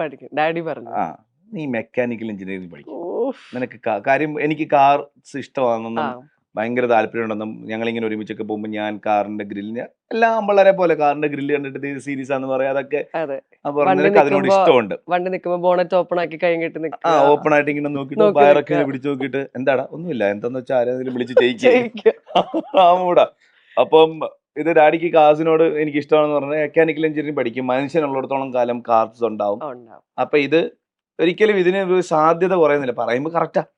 അല്ലെങ്കിൽ സിവിൽ എഞ്ചിനീയറിംഗ്, എന്തായാലും ബിൽഡിംഗ് ഇല്ലാതെ ആർക്കെങ്കിലും താമസിക്കാൻ പറ്റുമോ? സിവിൽ എഞ്ചിനീയറിംഗ് മണ്ണ് പൊടി വേണ്ട. എന്നിട്ട് ഞാൻ മെക്കാനിക്കൽ എഞ്ചിനീയറിംഗ്. അങ്ങനെ ഞാൻ എന്നെ കൊണ്ട് പാലക്കാട് ഒരു കോളേജിലാക്കി. പാപി ചെല്ലുന്നിടം പാതാളം എന്ന് പറയുന്ന പോലെ. അവിടെ എനിക്ക് ഒന്നും മനസ്സിന് ഇഷ്ടമില്ല, അതൊരു പുതിയ കോളേജ്, ഒരു 4 ബിൽഡിംഗ് മാത്രമേ ഉള്ളൂ, ഹോസ്റ്റലൊന്നും ആയിട്ടില്ല. ഞാൻ എന്നിട്ട് വേലന്താവളം എന്ന് പറഞ്ഞ സ്ഥലത്താ. അത് കേൾക്കുമ്പോ തന്നെ ഒരു എന്താ നിങ്ങളുടെ മനസ്സിൽ തോന്നുന്നത്, വല്ലാത്തത് തോന്നില്ലേ? ആ, വേലന്താവളം. എനിക്ക് നിഗൂഢത പാലക്കാടിന്റെയും കോയമ്പത്തൂരിന്റെയും ബോർഡർ എന്തോ. അവിടെ ഒരു പഞ്ചായത്ത് പ്രസിഡന്റിന്റെ വീട്ടിലായിരുന്നു ഞാൻ, പഞ്ചായത്ത് മെമ്പറോ. ഞാനിങ്ങനെ പുറത്തോട്ട് കഴിക്കുന്നൊന്നും ശരിയാവുന്നില്ല. ഒരു ദിവസം ഫുഡ് പോയിസൺ പോലെ അടിച്ചു. അപ്പൊ ഞാൻ പറഞ്ഞു, അമ്മ ഞാൻ വരുവാ, എനിക്ക് പറ്റുന്നില്ല, നീ കയറിയോ. അങ്ങനെ അടിയോട് പറഞ്ഞു, അവന് പറ്റുന്നില്ല. ആ, ഓക്കെ. പുള്ളി നാട്ടിൽ നോക്കിയപ്പം മൗണ്ട് സിയോൺ കോളേജിൽ എയറോനോട്ടിക്സ് ഉണ്ട്. എയറോനോട്ടിക്സ് ഫ്ലൈറ്റ്, നല്ലൊരു പരിപാടിയാണ് ഫ്ലൈറ്റ് ഡിസൈൻ ചെയ്യുന്ന. ഞാൻ എഞ്ചിനീയറിംഗിന്റെ ടോപ്പിക്സ് കണ്ടിട്ട് തന്നെ എനിക്ക് പറ്റിയില്ല. അപ്പോഴാണ് ഞാൻ ദൈവമേ, ഞാൻ ഇനി എനിക്കാണെ കണക്ക്, ഞാൻ മണ്ടന. പറ്റില്ല, കൂട്ടാനും കുറയ്ക്കാനും കൈയും കാലും അതൊക്കെ എങ്ങനെയും ഒക്കെ ഞാൻ അടുത്തുള്ളവരുടെ കൈയും കാലും ഒക്കെ പിടിച്ചാണ് ഞാൻ ചെയ്യും. അങ്ങനെ ഞാൻ മൗണ്ട് സിയോൺ കോളേജിന്റെ വരാന്തയിലേക്ക് കാല് വെച്ച് കയറുന്നു. ഭാഗ്യമെന്ന് പറയട്ടെ, 3-ാം വർഷം അത് ഡ്രോപ്പ് ചെയ്തു. കാര്യം ഞാൻ ഒരു ദിവസം വീട്ടിൽ വരുമ്പോഴേ എം.ജി. യൂണിവേഴ്സിറ്റിയുടെ ബോർഡ് വെച്ച കാറ് കിടക്കുന്നു. ഞാൻ വിചാരിച്ചു തീർന്നു, എന്നെ എം.ജി. യൂണിവേഴ്സിറ്റിയിൽ നിന്ന് അറസ്റ്റ് ചെയ്യാൻ വന്ന ക്ലാസ്സിൽ കയറാത്തോണ്ട്. ഞാൻ ക്ലാസ്സിൽ കയറാം, എന്തോ പ്രശ്നമുണ്ട്. അല്ലാതെ ഞാൻ 6 തോളത്തൊന്നും കയറാൻ അങ്ങനെ നല്ല പ്രശ്നക്കാരനല്ലായിരുന്നു ഞാൻ. ഞാൻ ഇങ്ങനെ സ്പോൺസിന്റെ യൂണിഫോം നോക്കിയിട്ട് ബാഗ് ഇട്ട് ഞാൻ ചാടി കയറി. അത് ഒരു കണ്ണാടിയൊക്കെ വെച്ചിട്ടൊരു എക്സിക്യൂട്ടീവ് പുള്ളി ഡാഡിയോട് സംസാരിച്ചോണ്ടിരിക്കും. അപ്പം പുള്ളിക്കാരൻ ഞാൻ ഇങ്ങനെ പരിചയപ്പെട്ടു. അപ്പൊ പുള്ളിക്കാരൻ എം.ജി. യൂണിവേഴ്സിറ്റിയുടെ എന്തോ ഭയങ്കര പൊസിഷനിലിരിക്കുന്ന ഡാഡിയുടെ ഫ്രണ്ടാ. അപ്പൊ ഏത് കോളേജാണ്, എന്താണ് പഠിക്കുന്നത്? ഞാൻ പറഞ്ഞു എഞ്ചിനീയറിംഗ്. പത്തനംതിട്ട. പത്തനംതിട്ട എന്ന് പറയുമ്പോൾ അൾട്ടിമേറ്റ്. ഞാൻ പുള്ളി ഒക്കെ പോയി രാത്രി ഡാഡി 2 അടിച്ചോണ്ടിരുന്നപ്പം എന്നെ വിളിച്ചു. ഞാൻ വിചാരിച്ചു ഇന്ന് ഫിലോസഫി 2 അടിച്ചു കഴിഞ്ഞാൽ പിന്നെ ഡാഡിയുടെ കഥകൾ കേൾക്കണം. ഓക്കെ, ഞാൻ പോയി. നീ ആ കോളേജ് ആ കോഴ്സ് പഠിച്ച് കംപ്ലീറ്റ് ചെയ്യുവോ? ഞാൻ എന്തോ അറിഞ്ഞു വെച്ച് സംസാരിക്കുന്നത് പറഞ്ഞു. ആ ഡാഡി, എന്നാ നീ അതങ്ങ് വിട്ടേരെ, ഡിസ്കണ്ടിന്യൂ ചെയ്തേരെ. ഞാൻ എന്താ ഡാഡി? ഇല്ല, നമുക്ക് വേറെ എന്തെങ്കിലും പഠിക്കാം, ചെയ്യാം. അത് അല്ലെങ്കിൽ നീ അത്രയും ബ്രില്യൻ്റ് ആയിട്ട് ആ കോളേജിൽ നിന്ന് ഇറങ്ങണം. ഇല്ലെങ്കിൽ ആ കോളേജ് പിന്നെ ആ കോഴ്സ് പഠിച്ചുകൊണ്ട് നിനക്ക് അങ്ങനെ, അല്ലെങ്കിൽ ഒരുപാട് ബുദ്ധിമുട്ടണം അതിന് വേണ്ടിയിട്ട്, ഓപ്പർച്യൂണിറ്റീസിനൊക്കെ വേണ്ടിയിട്ട്. അപ്പം ഞാൻ ഭയങ്കര ജാടായിട്ട്, ഇല്ല ഡാഡി, ഞാനത് 3 വർഷമായില്ലേ, ഞാനത് കംപ്ലീറ്റ് ചെയ്തിട്ട് ഇറങ്ങാം. അപ്പൊ ഇങ്ങനെ ആലോചിച്ചിട്ടൊരു ചോദ്യം, അപ്പൊ അങ്ങനെയാണെങ്കിൽ 4th year full pass out ആയിട്ട് നീ ഇറങ്ങോ? അത് ഒന്നതുകൊണ്ട്, 2 ഞാൻ ഈ ചാനല്ല, ഞാൻ ഈ സിനിമ എന്ന് പറഞ്ഞ് ഇങ്ങനെ ഓഡിഷൻ അറ്റൻഡ് ചെയ്യുന്നുണ്ട്. ഓഡിഷൻ ഇടയ്ക്കിടയ്ക്ക് കിട്ടുന്നുണ്ടെന്ന് പറയുന്നുണ്ട്, ഫോട്ടോഷൂട്ടൊക്കെ ചെയ്യുന്നുണ്ട്. അപ്പൊ പുള്ളിക്കാരൻ ഇതാ ഇൻട്രസ്റ്റ് എന്ന് മനസ്സിലാക്കിയത് കൊണ്ടാണോ ഇനി ഇങ്ങനെ പറഞ്ഞതെന്ന് എനിക്കറിയത്തില്ല. അപ്പൊ അതിന് കുറച്ചാൾ നീ നിന്റെ പരിപാടിയിലായിട്ടൊന്ന് നടന്നു നോക്കുക, എന്നിട്ട് ഏതെങ്കിലും ഒരു കോഴ്സ് ചെയ്യുന്നൊക്കെ പറഞ്ഞു. ആ സമയത്താണ്, അങ്ങനെയാണ് ഞാൻ സൂര്യ മ്യൂസിക്കിന്റെ ഇതിലേക്ക് പോകുന്നത്. അങ്ങനെയാണ്. പക്ഷെ എന്താ വിഷമിക്കുന്നത്, എന്തിനാ? എയറോനോട്ടിക് ഇപ്പോഴും ഏറി തന്നെ അല്ലേ? ഇപ്പൊ ഇടയ്ക്കിടയ്ക്ക് കയറാറുണ്ട്. ജീവനെ സംബന്ധിച്ചിരിക്കുന്ന ഒരു right time, right situation, right opportunity, ഇതിലൊക്കെ വിശ്വാസമുള്ള ആളാണോ? നമുക്ക് വരാനുള്ളത് അതിനി എത്ര നാൾ കഴിഞ്ഞാലും വരും. നമുക്ക് പിന്നെ വരാനുള്ളതാണെങ്കിൽ അത് എത്ര കാലം കഴിഞ്ഞാലും വരുമെന്ന് വിശ്വസിക്കുന്ന ആളാണ്. പക്ഷെ ഇതില് ഏറ്റവും വലിയ പ്രശ്നം, ഇപ്പോഴത്തെ ജനറേഷന് എത്ര നാള്, ആ ഒരു കാര്യം ഭയങ്കര ഒരു പ്രശ്നമുള്ള കാര്യം. എല്ലാവർക്കും ഇൻസ്റ്റന്റ് ആയിട്ട് വേണം. എനിക്ക് ആഗ്രഹിച്ചത് ദൈവം തന്നിട്ടുണ്ടോ എന്ന് ചോദിച്ചാൽ തന്നിട്ടുണ്ട്. ഞാൻ പറഞ്ഞില്ലേ, പ്ലസ് 2 പഠിക്കുമ്പോൾ ഞാൻ ഒരു ഷൂ ആഗ്രഹിച്ചപ്പോൾ എനിക്കിപ്പോൾ ഇഷ്ടംപോലെ ഷൂസ് ദൈവം തന്നിട്ടുണ്ട്. പക്ഷേ ഇറ്റ് ടേക്ക് ടൈം. ആ പ്രോസസ്സിൽ നമ്മൾ വിശ്വസിക്കണം. പേഷ്യൻസ് ആണ് കീ. ആ ഒരു ക്വാളിറ്റി ആണ്. ഞാൻ സൂര്യ മ്യൂസിക് എത്ര വർഷം നിന്ന്, എൻ്റെ കൂടെയുള്ള ആങ്കേഴ്സ് ഒക്കെ വലിയ ഷോ, ഇത് റിയാലിറ്റി ഷോ ഇതൊക്കെ പോകുന്ന സമയത്ത് ഞാനിങ്ങനെ ആലോചിച്ചു, ദൈവമേ, ഞാൻ എടുത്ത ഡിസിഷൻ റോങ് ആണോ? ഞാൻ ചെയ്യുന്ന ഷോസ് നല്ലതല്ലേ? ഞാൻ ചെയ്യുന്ന രീതി നല്ലതല്ലേ? ആസ് ആൻ ആങ്കർ ഞാൻ അത്ര നല്ലതല്ലേ? അതുകൊണ്ടാണോ ഇനി എനിക്ക് മാത്രം റിയാലിറ്റി ഷോസ് വരാത്ത, എനിക്ക് മാത്രം ഒരു ജനറൽ കാറ്റഗറി ഒരു വലിയ ചാനലിൻ്റെ ഒരു റിയാലിറ്റി ഷോ റെപ്രസെൻറ്റ് ചെയ്ത് ആ ഷോയുടെ ആങ്കറായിട്ട് നിൽക്കാൻ പറ്റാത്ത, അതുകൊണ്ടാണോ ഞാനിങ്ങനെ നിന്ന് പോകും? എൻ്റെ ഫാമിലി എന്നെ സപ്പോർട്ട് ചെയ്യുന്നുണ്ട്, അപർണ സപ്പോർട്ട് ചെയ്യുന്നുണ്ട്. അപ്പം ഞാൻ റോങ് ആയോ എന്ന് വിചാരിച്ചെന്നിടത്താണ് എനിക്ക് സരിഗമ കിട്ടുന്നത്. പക്ഷെ ഏതെങ്കിലും ഒരു മൊമെന്റിൽ ഇത്രയും വെയിറ്റ് ചെയ്യുമ്പോൾ മനുഷ്യ സഹജമാണ് ഒരു ഡിസപ്പോയിന്റ്മെന്റ് വരിക എന്നുള്ളത്. കരിയർ ടോട്ടലി ഡിസപ്പോയിന്റ് ചെയ്തൊരു മൊമെന്റ് എപ്പോഴായിരിക്കും? 2017 ആയിരിക്കും. കാര്യം 2013 ഞാൻ സൂര്യ മ്യൂസിക് വന്നു. പിന്നത്തെ ഒരു 6 വർഷം 2019 എനിക്കൊന്ന് 2018, 19, 20 ആ സമയത്താണ് സരിഗമ 20 ആണോ 18, 19, 20 എന്താ അതുവരെ. അത് കഴിഞ്ഞ് സൂര്യ മ്യൂസിക്കിന്റെ ആ സമയം എന്ന് പറഞ്ഞാൽ എന്നെ സംബന്ധിച്ചൊരു വെയിറ്റിംഗ് പീരീഡ് തന്നെ. ആദ്യമൊക്കെ ആ ഷോ ചെയ്യുന്നതിൻ്റെ ഒരു എക്സൈറ്റ്മെന്റ്, പുതിയ പുതിയ ഷോസ് ചെയ്യുന്നു, ഞങ്ങൾ കുറേ സാധനങ്ങൾ ട്രൈ ചെയ്യുന്നു. അങ്ങനെ പിന്നെ സിനിമ ഇതിൻ്റെ ഇടയിൽ കൂടെ വർക്കാവും നോക്കുന്നു. അപ്പോൾ സിനിമ ഓപ്പർച്യൂണിറ്റീസ്, നേരത്തെ ഓഡീഷൻസ് അറ്റൻഡ് ചെയ്യാൻ പോകായിരുന്നു. ഇപ്പോൾ ഓഡീഷൻസ് അറ്റൻഡ് ചെയ്യാൻ പോവെങ്കിലും നേരത്തെ പോലെ അറ്റൻഡ് ചെയ്യാൻ പോകുന്നില്ല. ഒരു ചാനലിൽ നിൽക്കുന്നുണ്ട്. അപ്പോൾ ആൾക്കാരൊക്കെ അവിടെ ഇവിടെയും കുഞ്ഞു കുഞ്ഞു നമ്മുടെ ആ കോളേജ് സ്കൂൾ ആൾക്കാർക്കൊക്കെ അറിയാം. രാവിലത്തെ ഷോ ചെയ്തുകൊണ്ട് കുറച്ച് അമ്മമാർക്ക് അറിയാമെന്നല്ലാതെ അങ്ങനെ അതൊരു ചെറിയ മ്യൂസിക് ചാനൽ, അങ്ങനത്തെ ഒരു റീച്ചേ ഉള്ളൂ. അപ്പം അത്രയും വന്നിട്ടുമില്ല. അപ്പം കൂടുതൽ 1-2 പേര് കയറിപ്പോവുകയും ചെയ്തു. അപ്പം നമ്മളിങ്ങനെ സെൽഫ് അസസ്മെന്റ് നടത്തുമല്ലോ. അപ്പം ഇങ്ങനെ അപ്പം അതെന്നെ സംബന്ധിച്ച് ഭയങ്കര വെയിറ്റിംഗ് ടൈം ആയിരുന്നു. ഒരു ദിവസം വിളിച്ചിട്ട് ഇങ്ങനെ സരിഗമപയുടെ ഒരു ഓഡിഷൻ, ഒരു മ്യൂസിക് ഷോയുടെ ഓഡിഷൻ ഉണ്ടെന്ന്. ഇപ്പം നീ സർഗോ സാറിനെ പോയി സർഗോ ചേട്ടനെ പോയി കാണുമെന്ന് പറയുമ്പോൾ സർഗോ ചേട്ടൻ കണ്ടിട്ടല്ലേ ഷോ. സർഗോ ചേട്ടൻ ചോദിക്കുന്നു, നീ ഏത് ഷോ? നമ്മുടെ ചേട്ടാ ഞാൻ അവിടെ ചെയ്യാത്ത ജീവ ഞാൻ അവിടെ ചെയ്യാത്ത ഒന്നുമില്ല ചേട്ടാ, കാപ്പി എടുത്ത് കൊടുക്കുന്നവരെ ഞാനവിടെ ചെയ്യും രാവിലെ വന്നിട്ട്. അങ്ങനെ പുള്ളി കണ്ടിട്ട് ഇങ്ങനെ ചോദിച്ചിട്ട് ഒരു ദിവസം വൈകിട്ട് ഇങ്ങനെ വിളിച്ചിട്ട്, എടാ നമുക്കിത് ചെയ്താലോ? ഞാൻ കേൾക്കാനിരുന്ന് പിന്നെ ഡയലോഗല്ലേ. അപ്പൊ ഞാൻ സത്യസന്ധമായിട്ട് ഞാൻ പറഞ്ഞു, ചേട്ടാ എനിക്ക് റിയാലിറ്റി ഷോ ചെയ്ത് ഒരു എക്സ്പീരിയൻസും ഇല്ല. എനിക്കാകെ ഉള്ളതെന്ന് പറഞ്ഞു കഴിഞ്ഞാൽ ധൈര്യം. എനിക്ക് ശൂന്യത ഒന്നും ചെയ്യാൻ അറിയത്തില്ല. ചേട്ടൻ എന്നെ കൊണ്ട് ചെയ്യിക്കാമെങ്കിൽ ഈ ഷോ നന്നാക്കാൻ ഞാൻ എന്തും ചെയ്യും. ഇതെന്റെ വാക്കാന്ന് പറഞ്ഞു. എന്നാ നമുക്ക് ചെയ്യാന്ന് പറഞ്ഞു. അങ്ങനെയാണ് സരിഗമപ. ശരിക്കും ആ ഒരു കോൺഫിഡൻസ് തന്നെയാണ്. കാരണം ജീവനെ സംബന്ധിച്ച് ഇപ്പൊ ജീവയുടെ ഒരു ബാക്ക് ഹിസ്റ്ററി എടുത്താലും ഒരു ചാനലിൽ നിന്ന് പെട്ടെന്ന് ഒരു റിയാലിറ്റി ഷോയിലേക്ക് വരികയാണ്. ഒരു ഒതുങ്ങിയ ഒരു സ്ഥലമാണ് അല്ലെ. നമ്മൾ ആൾക്കാരോട് സംസാരിക്കണമെങ്കിൽ നമ്മൾ അവരെ കാണുന്നില്ല. പക്ഷെ എങ്കിലും അവിടെ നിന്ന് ലൈവായിട്ട് ഒരു ഓഡിയൻസിന്റെ മുമ്പിലേക്ക് പെർഫോം ചെയ്യാൻ എന്നെ കൊണ്ട് പറ്റും. പിന്നെ ജീവനെ സംബന്ധിച്ച് തൊലിക്കട്ടി ഒരു അഡീഷണൽ ഇതൊക്കെ എനിക്ക് സൂര്യ മ്യൂസിക്, ഞാൻ കോളേജ് മുഴുവൻ കയറി ഇറങ്ങി നടന്നിട്ടുണ്ട്. സൂര്യ മ്യൂസിക്കിന്റെ ഒരു ഷോയും സൂര്യ കോമഡിയുടെ ഒരു ഷോ ആയിട്ട് കോളേജ് മുഴുവൻ. കോളേജ് ചെല്ലുമ്പോൾ നമ്മൾ ഒരു ചാനലിന്റെ ഒരാളായിട്ട് വരുമ്പം കുറെ പേർക്ക് നമ്മളെ ഇഷ്ടം, കുറെ പേർക്ക് നമ്മളെ ഇഷ്ടമല്ല. ഇഷ്ടമല്ലാത്തവർ നമ്മളെ നോക്കി കൂവും, ഡയലോഗ്സ് പറയും. അപ്പൊ അങ്ങനെ ഞാനൊരു കോളേജിന്റെ ക്രൗഡിന്റെ ഇടയിൽ കിടന്ന് വിരകിയിട്ടുണ്ട്. അപ്പൊ അതുകൊണ്ട് എനിക്ക് പ്രശ്നമില്ല. ഞാൻ പറയാം, എങ്ങനെയും 4 കാലേ വീണ് എഴുന്നേറ്റ് വരും ഞാൻ. ആ സ്പോട്ട് കോമഡീസ് ആണെങ്കിലും ഡയലോഗ്സ് ആണെങ്കിലും.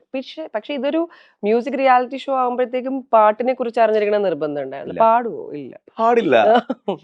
ഒരക്ഷരം ഞാൻ പാടിയാ ഇറങ്ങി ഓടും പിന്നെ വീട്ടിൽ. ഞാനാണ് ഒരു മ്യൂസിക് റിയാലിറ്റി ഷോ. അതെ, ഇടയ്ക്ക് 2 ലൈൻ പാടണം. ഒരു ആങ്കർ ആകുമ്പോ അതാണല്ലോ ആ ഷോയിനെ പാടിയല്ലോ അവിടെ. അത് പറയില്ലേ, തൊലിക്കട്ടി കാരണം. അതും ഞാൻ നോക്കുമ്പോ സുജാത ചേച്ചി ഇരിപ്പുണ്ട്, ഗോപി ചേട്ടൻ എന്റെ വലത്തെ സൈഡിലിരിക്കുന്നു. ഇടത്തെ സൈഡിൽ ഷാൻ റഹ്മാൻ. അമ്മേ, ഞാനിങ്ങനെ ഇടത്തോട്ട് നോക്കുമ്പോ ഇവിടെ ഒരു 12 ഗ്രാൻഡ് ജൂറി. ഇവര് കേരളത്തിന്റെ ഒരറ്റം മുതൽ ഒരറ്റം വരെ എല്ലാ സ്ഥലത്തു നിന്നും എല്ലാ മ്യൂസിക്കിനെ പറ്റി എല്ലാം, അതായത് കിടന്ന് കൂർക്കം വലിച്ചാൽ പോലും എന്നുള്ള സൗണ്ട് വരുന്ന രീതിയിലുള്ള മ്യൂസീഷ്യൻസ് ആണ് ഇവരെല്ലാം. വലത്തോട്ട് നോക്കുമ്പോ 18 പിള്ളേര് പാട്ടറിയാവുന്ന. 18ഉം 10, 22നും 30, 3 പേര്, 33 പേര്. പിന്നെ ആർട്ടിലെ പയ്യൻ പാടും, നമ്മുടെ പൂവിലുള്ളവര് പാടും. ഇവരൊക്കെ വെറുതെ ആണെങ്കിലും ഇവരൊക്കെ നല്ല രസമായിട്ട് അങ്ങനെ എനിക്ക് തോന്നുന്നു 10-40 പാട്ടുകാര്, ചെറുതും വലുതും പല കാറ്റഗറിയിലുള്ള 10-40 പേര് ഇങ്ങനെ നിൽക്കുമ്പോഴാണ് എന്നോട് പറയുന്നത് പാടാൻ. ഞാൻ ഇങ്ങനെ നോക്കി, വാവ്, ഇതാണ് നിന്റെ സമയം. നിന്നോട് വീട്ടുകാർ പറഞ്ഞു നീ കുളിമുറി പോലും പാടരുത്, നിന്നോട് ഇത്രയും ആൾക്കാർ വെറുതെ പാടി. ശാരിക്ക് പറഞ്ഞു ഒരു 5-6 കട്ട എടുത്ത് പിന്നെ കയറി. പക്ഷെ അതൊക്കെ കോണ്ടന്റ് ആയി. അതാണ് കാരണം എന്ന് വെച്ചാൽ ഈ ഒരു കാലഘട്ടത്തില് നമ്മൾ എന്ത് ചെയ്യുന്നു, എങ്ങനെ ചെയ്യുന്നു. ഇപ്പൊ നമുക്ക് വേണമെങ്കിൽ അവിടെ മസിൽ പിടിച്ചിട്ട് ഞാൻ പാടില്ല എന്ന് വേണമെങ്കിൽ നമുക്ക് പറയാം. പക്ഷെ നമ്മൾ അവിടെ എടുക്കുന്ന ആ ഒരു മൂവ്, അത് എങ്ങനെ നമ്മളുടെ കരിയർ മാറ്റുമെന്ന് പറയാൻ പറ്റില്ല. കാര്യം ഞാൻ അങ്ങനെ പാടുന്നവനാ ഞാൻ. അപ്പൊ ഞാനത് പാടാതിരുന്നാൽ ചിലപ്പോൾ ഞാനത് ഫേക്ക് ചെയ്യുന്ന, അങ്ങനെ എന്തെങ്കിലും ഒരു കാര്യം ചെയ്യാൻ പറഞ്ഞു കഴിഞ്ഞാൽ ചെയ്യുന്ന അങ്ങനത്തെ ഒരാളാണ് ഞാൻ. അപ്പൊ അതുകൊണ്ട് ഞങ്ങൾ സരിഗമപ ചെയ്തതെല്ലാം ഒന്നും ഈ പറയുന്ന പോലെ തമാശയ്ക്ക് വേണ്ടിയിട്ട് ക്രിയേറ്റ് ചെയ്തിട്ടില്ല, ഒന്നും സ്ക്രിപ്റ്റഡ് അല്ല, എല്ലാം ഓർഗാനിക്കലി സംഭവിച്ചത് അവിടെ.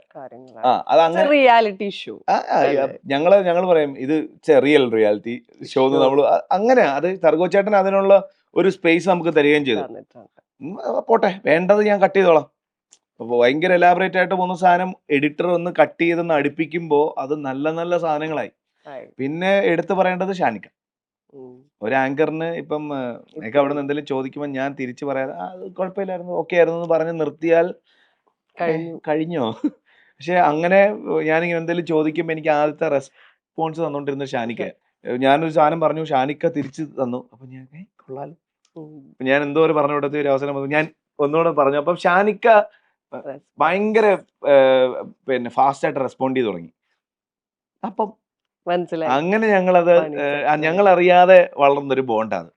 അങ്ങോട്ടും ഇങ്ങോട്ടും പിന്നെ കളിയാക്കി, അങ്ങോട്ടും ഇങ്ങോട്ടും കൗണ്ടർ പറഞ്ഞ്, അങ്ങോട്ടും ഇങ്ങോട്ടും തെറി പറഞ്ഞ്, അങ്ങോട്ടില്ല ഇങ്ങോട്ട്. ഒരു എനിക്ക് തോന്നുന്നില്ല ഒരു റിയാലിറ്റി ഷോയുടെ ഫ്ലോറിൽ ഒരു ജഡ്ജ് ഒരു ആങ്കറിനെ പട്ടീന്ന് വിളിച്ചിട്ടുണ്ടെന്ന് തോന്നുന്നില്ല. ഷാനിക്ക എന്നെ വിളിച്ചിട്ടുണ്ട്, നമ്മളത് ടെലികാസ്റ്റും ചെയ്തിട്ടുണ്ട്. പട്ടി ഓക്കെ താങ്ക് യു, വരൂ അടുത്ത പാട്ടിലേക്ക്. വളരെ കോമൺ സാധനല്ലേ, സ്നേഹം കൊണ്ട് നമ്മൾ വിളിക്കുന്ന ഒരു സാധനമല്ലേ. അത് ആ സ്നേഹത്തിന്റെ പുറത്തെ വിളിക്കുന്നത്. അവിടെ നമുക്കറിയാം, അവിടെ നമുക്ക് ഗ്രാൻഡ് ജൂറീസിനോട് എന്തും പറയാം, സുജാത ചേച്ചിയോട് നമുക്ക് എന്തും പറയാം. കാര്യം ഞാൻ എന്തുകൊണ്ടാണെന്ന് പറയുന്നതെന്നുള്ളതും അവരെന്തുകൊണ്ടായിരിക്കും എന്നെ അങ്ങനെ കളിയാക്കുന്നുള്ളതും നമുക്ക് നല്ല വൃത്തിക്കറിയാം. അതുകൊണ്ട് അതൊരു ഫാമിലി ആയിരുന്നു. അതുകൊണ്ട് അത് ഭയങ്കര രസമായിരുന്നു. പോയിട്ടുണ്ട്. ഈ കാണുന്ന ജീവ തന്നെയാണല്ലേ, ഇൻ ആൻഡ് ഔട്ട് ഈ ഒരു ജീവ തന്നെയാണ്. കാരണം ശരിയാ, നമുക്ക് ഒരു പരിധിക്ക് അപ്പുറം ഫേക്ക് ചെയ്യാൻ പറ്റില്ല. ഫേക്ക് ചെയ്താലുള്ള പ്രശ്നം എന്നറിയോ, ഇന്നലെ നാളെ കണ്ടുപിടിക്കപ്പെട്ട ഭയങ്കര പ്രശ്നമാണ്. ഈ കാലഘട്ടത്തിൽ അത് പറ്റൂല. സിറ്റുവേഷൻ അനുസരിച്ച് സ്വഭാവം മാറ്റാന്ന് പറയും അല്ലെ. ആ സിറ്റുവേഷൻ അനുസരിച്ച് എങ്ങനെയാണോ അതിനനുസരിച്ച് സ്വഭാവം മാറ്റുക. ആ ഒരു ജോണറിലേക്ക് ജീവനെ കിട്ടില്ല. അങ്ങനെ ഭയങ്കര ബുദ്ധിമുട്ടാണ് എനിക്ക്. ഇങ്ങനെ ഡീസന്റ് ആയിട്ട് ഇങ്ങനെ ഇരിക്കാൻ ഭയങ്കര പ്രശ്നം. ഞാനിങ്ങനെ വിരിവിരി ഇങ്ങനെ ഞൊളച്ചോണ്ടിരിക്കും. അതുകൊണ്ട് എല്ലാ കാര്യങ്ങളും ഞാൻ ഭയങ്കര ലൈറ്റ് ആയിട്ട് എടുക്കുന്നത്. സീരിയസ് ആയിട്ടൊരു കാര്യം അപ്രോച്ച് ചെയ്ത് കഴിഞ്ഞാൽ എനിക്ക് ചിലപ്പം ഫോക്കസ് ചെയ്യാൻ പറ്റത്തില്ല. അപ്പൊ ഞാൻ അതിനെ ഏറ്റവും ലൈറ്റ് ആയിട്ട് കണ്ട് അങ്ങനെ നോക്കും. എനിക്ക് തോന്നുന്നു ഞാൻ അങ്ങനെ ഇങ്ങനെ നിൽക്കുന്നതുകൊണ്ടായിരിക്കും എനിക്ക് ചാനലിൽ അത് റിഫ്ലക്ട് ചെയ്യാൻ പറ്റുന്നത്. എനിക്ക് കുഞ്ഞു പിള്ളേരുടെ അടുത്ത് വന്നു കഴിഞ്ഞാൽ എനിക്ക് അവരുടെ വൈബ് പിടിക്കാൻ പറ്റും. എനിക്ക് ബുദ്ധിമുട്ടുള്ള കാര്യം എന്ന് പറഞ്ഞാൽ ഇമോഷൻസ് ഹാൻഡിൽ ചെയ്യാൻ. എന്റെ മുമ്പിൽ നിന്ന് ഒരാൾ സങ്കടപ്പെട്ടാൽ ഞാൻ പിന്നെ ആൾ എന്നെ ആശ്വസിപ്പിക്കണം. അങ്ങനെ ഒരു അവസരം ഉണ്ട്. അങ്ങനെ ഒരു എപ്പിസോഡ് ഉണ്ടായിരുന്നു സരിഗമയിൽ. നമ്മള് രഞ്ജിൻ രാജ് വന്നിങ്ങനെ ഒരു പാട്ട് പൂമുത്തോളെ, അപ്പോഴാണ് നമ്മൾ മനസ്സിലായത് രഞ്ജിൻ രാജിന്റെ അമ്മയ്ക്ക് വേണ്ടിട്ട് എഴുതിയ പാട്ടാണെന്ന്. അപ്പം അത് കണ്ടിട്ട് അക്ബർ അവിടെ ഇരുന്ന് നമ്മുടെ കണ്ടസ്റ്റന്റ് കരഞ്ഞു. അപ്പൊ എനിക്ക് അതുകൊണ്ടപ്പോ എന്നോട് സർവച്ചനും പറഞ്ഞാൽ അവൻ കരയുന്നുണ്ട്, എന്താന്ന് ചോദിക്കുക. അപ്പൊ ഞങ്ങൾ അങ്ങനെ ഗിനേസി പറഞ്ഞു, ഞാൻ എന്താടാ കരയുന്നത്. അപ്പൊ പിന്നെ അവന്റെ അമ്മയ്ക്ക് ഇങ്ങനെ ഒരു ബുദ്ധിമുട്ടുണ്ട്. അപ്പൊ അവൻ കരയുന്ന കണ്ടപ്പോ ഞാൻ അമ്മ എന്ന് പറഞ്ഞപ്പോ ഞാൻ എന്റെ കാര്യം ആലോചിച്ചു. പിന്നെ നോക്കുമ്പോ ഫുൾ ഫ്ലോർ എന്നെ ആശ്വസിപ്പിക്കും. മെഴുകി അവിടെ നിന്ന്. പക്ഷെ എനിക്ക് തോന്നുന്നു അങ്ങനെ നമ്മുടെ ഇമേജ് നോക്കാതെ കരയാനും പറ്റിയത് കൊണ്ടായിരിക്കും ചിലപ്പോൾ ഒരുപാട് ആൾക്കാരുടെ സ്നേഹം കിട്ടിയത്.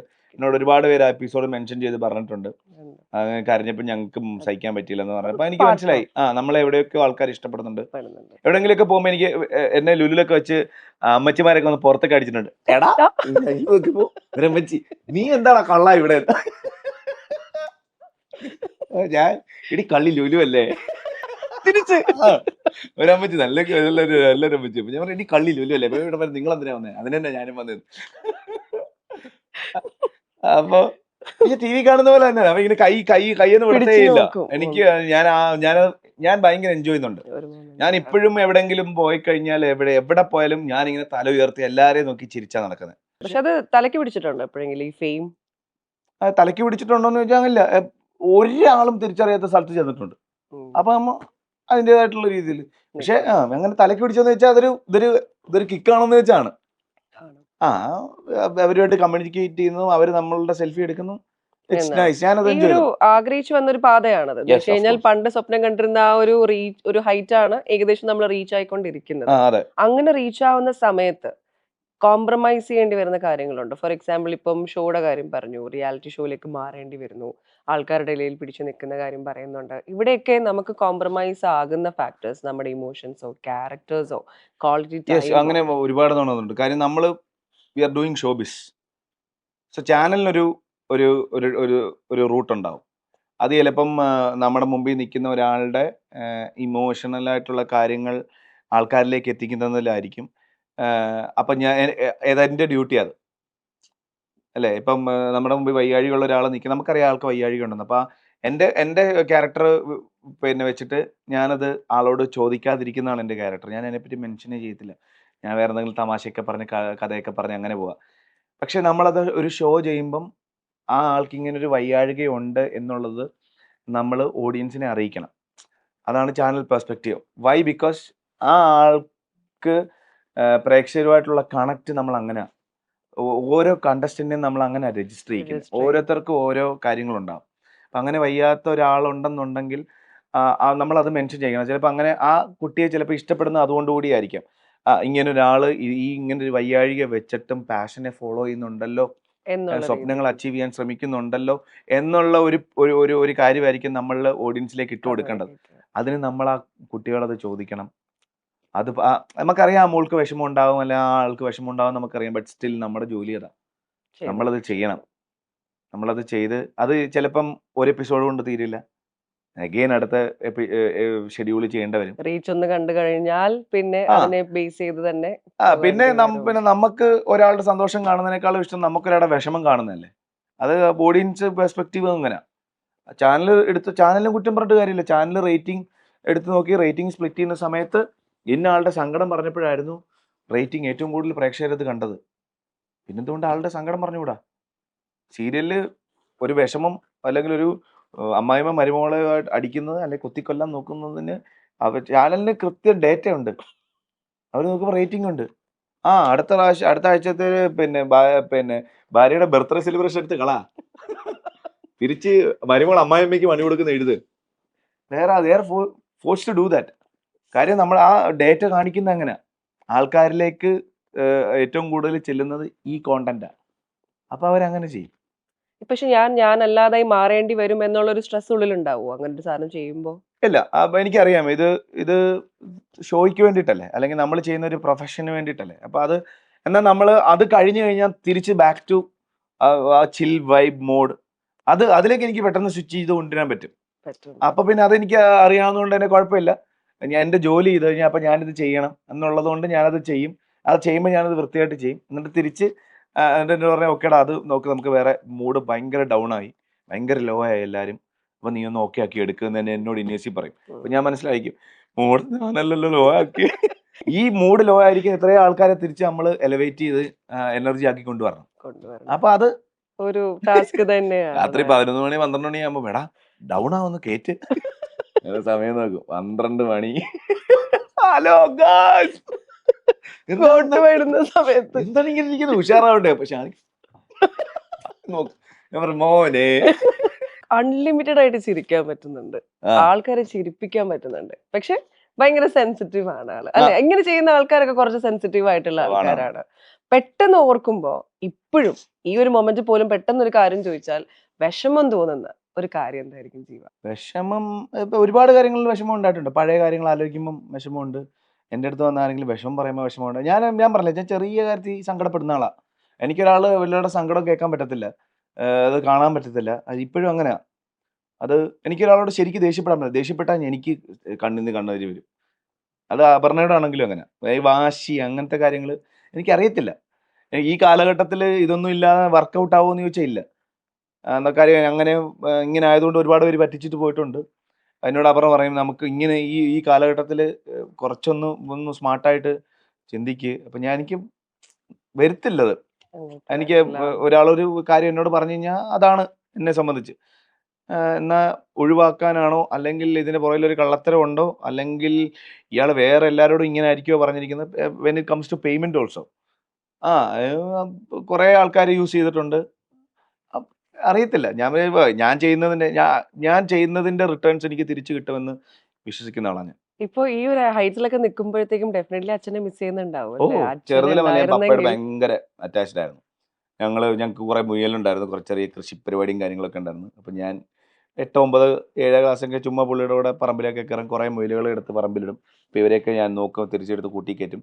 ഇപ്പം ഞങ്ങൾ കിണറ്റുംകരയിൽ നിന്ന് ഒരുമിച്ചാണ് കുളിക്കുന്നത്. ഞാനിങ്ങനെ പപ്പയെ കെട്ടിപ്പിടിച്ച് പപ്പ ഇങ്ങനെ വെള്ളം കോരി ഒഴിക്കും. അങ്ങനെ അപ്പോൾ ഒരു രാത്രിയിലല്ലേ പോകുന്നത്, നമുക്കൊരു അപ്പം അതിൻ്റെതായിട്ടുള്ള വിഷമമുണ്ട്. പിന്നെ എല്ലാത്തിനും പിന്നെ ബദലായിട്ട് അമ്മ ഉണ്ടായിരുന്നല്ലോ. അമ്മ ഇപ്പൊ എങ്ങനെയാ? അമ്മ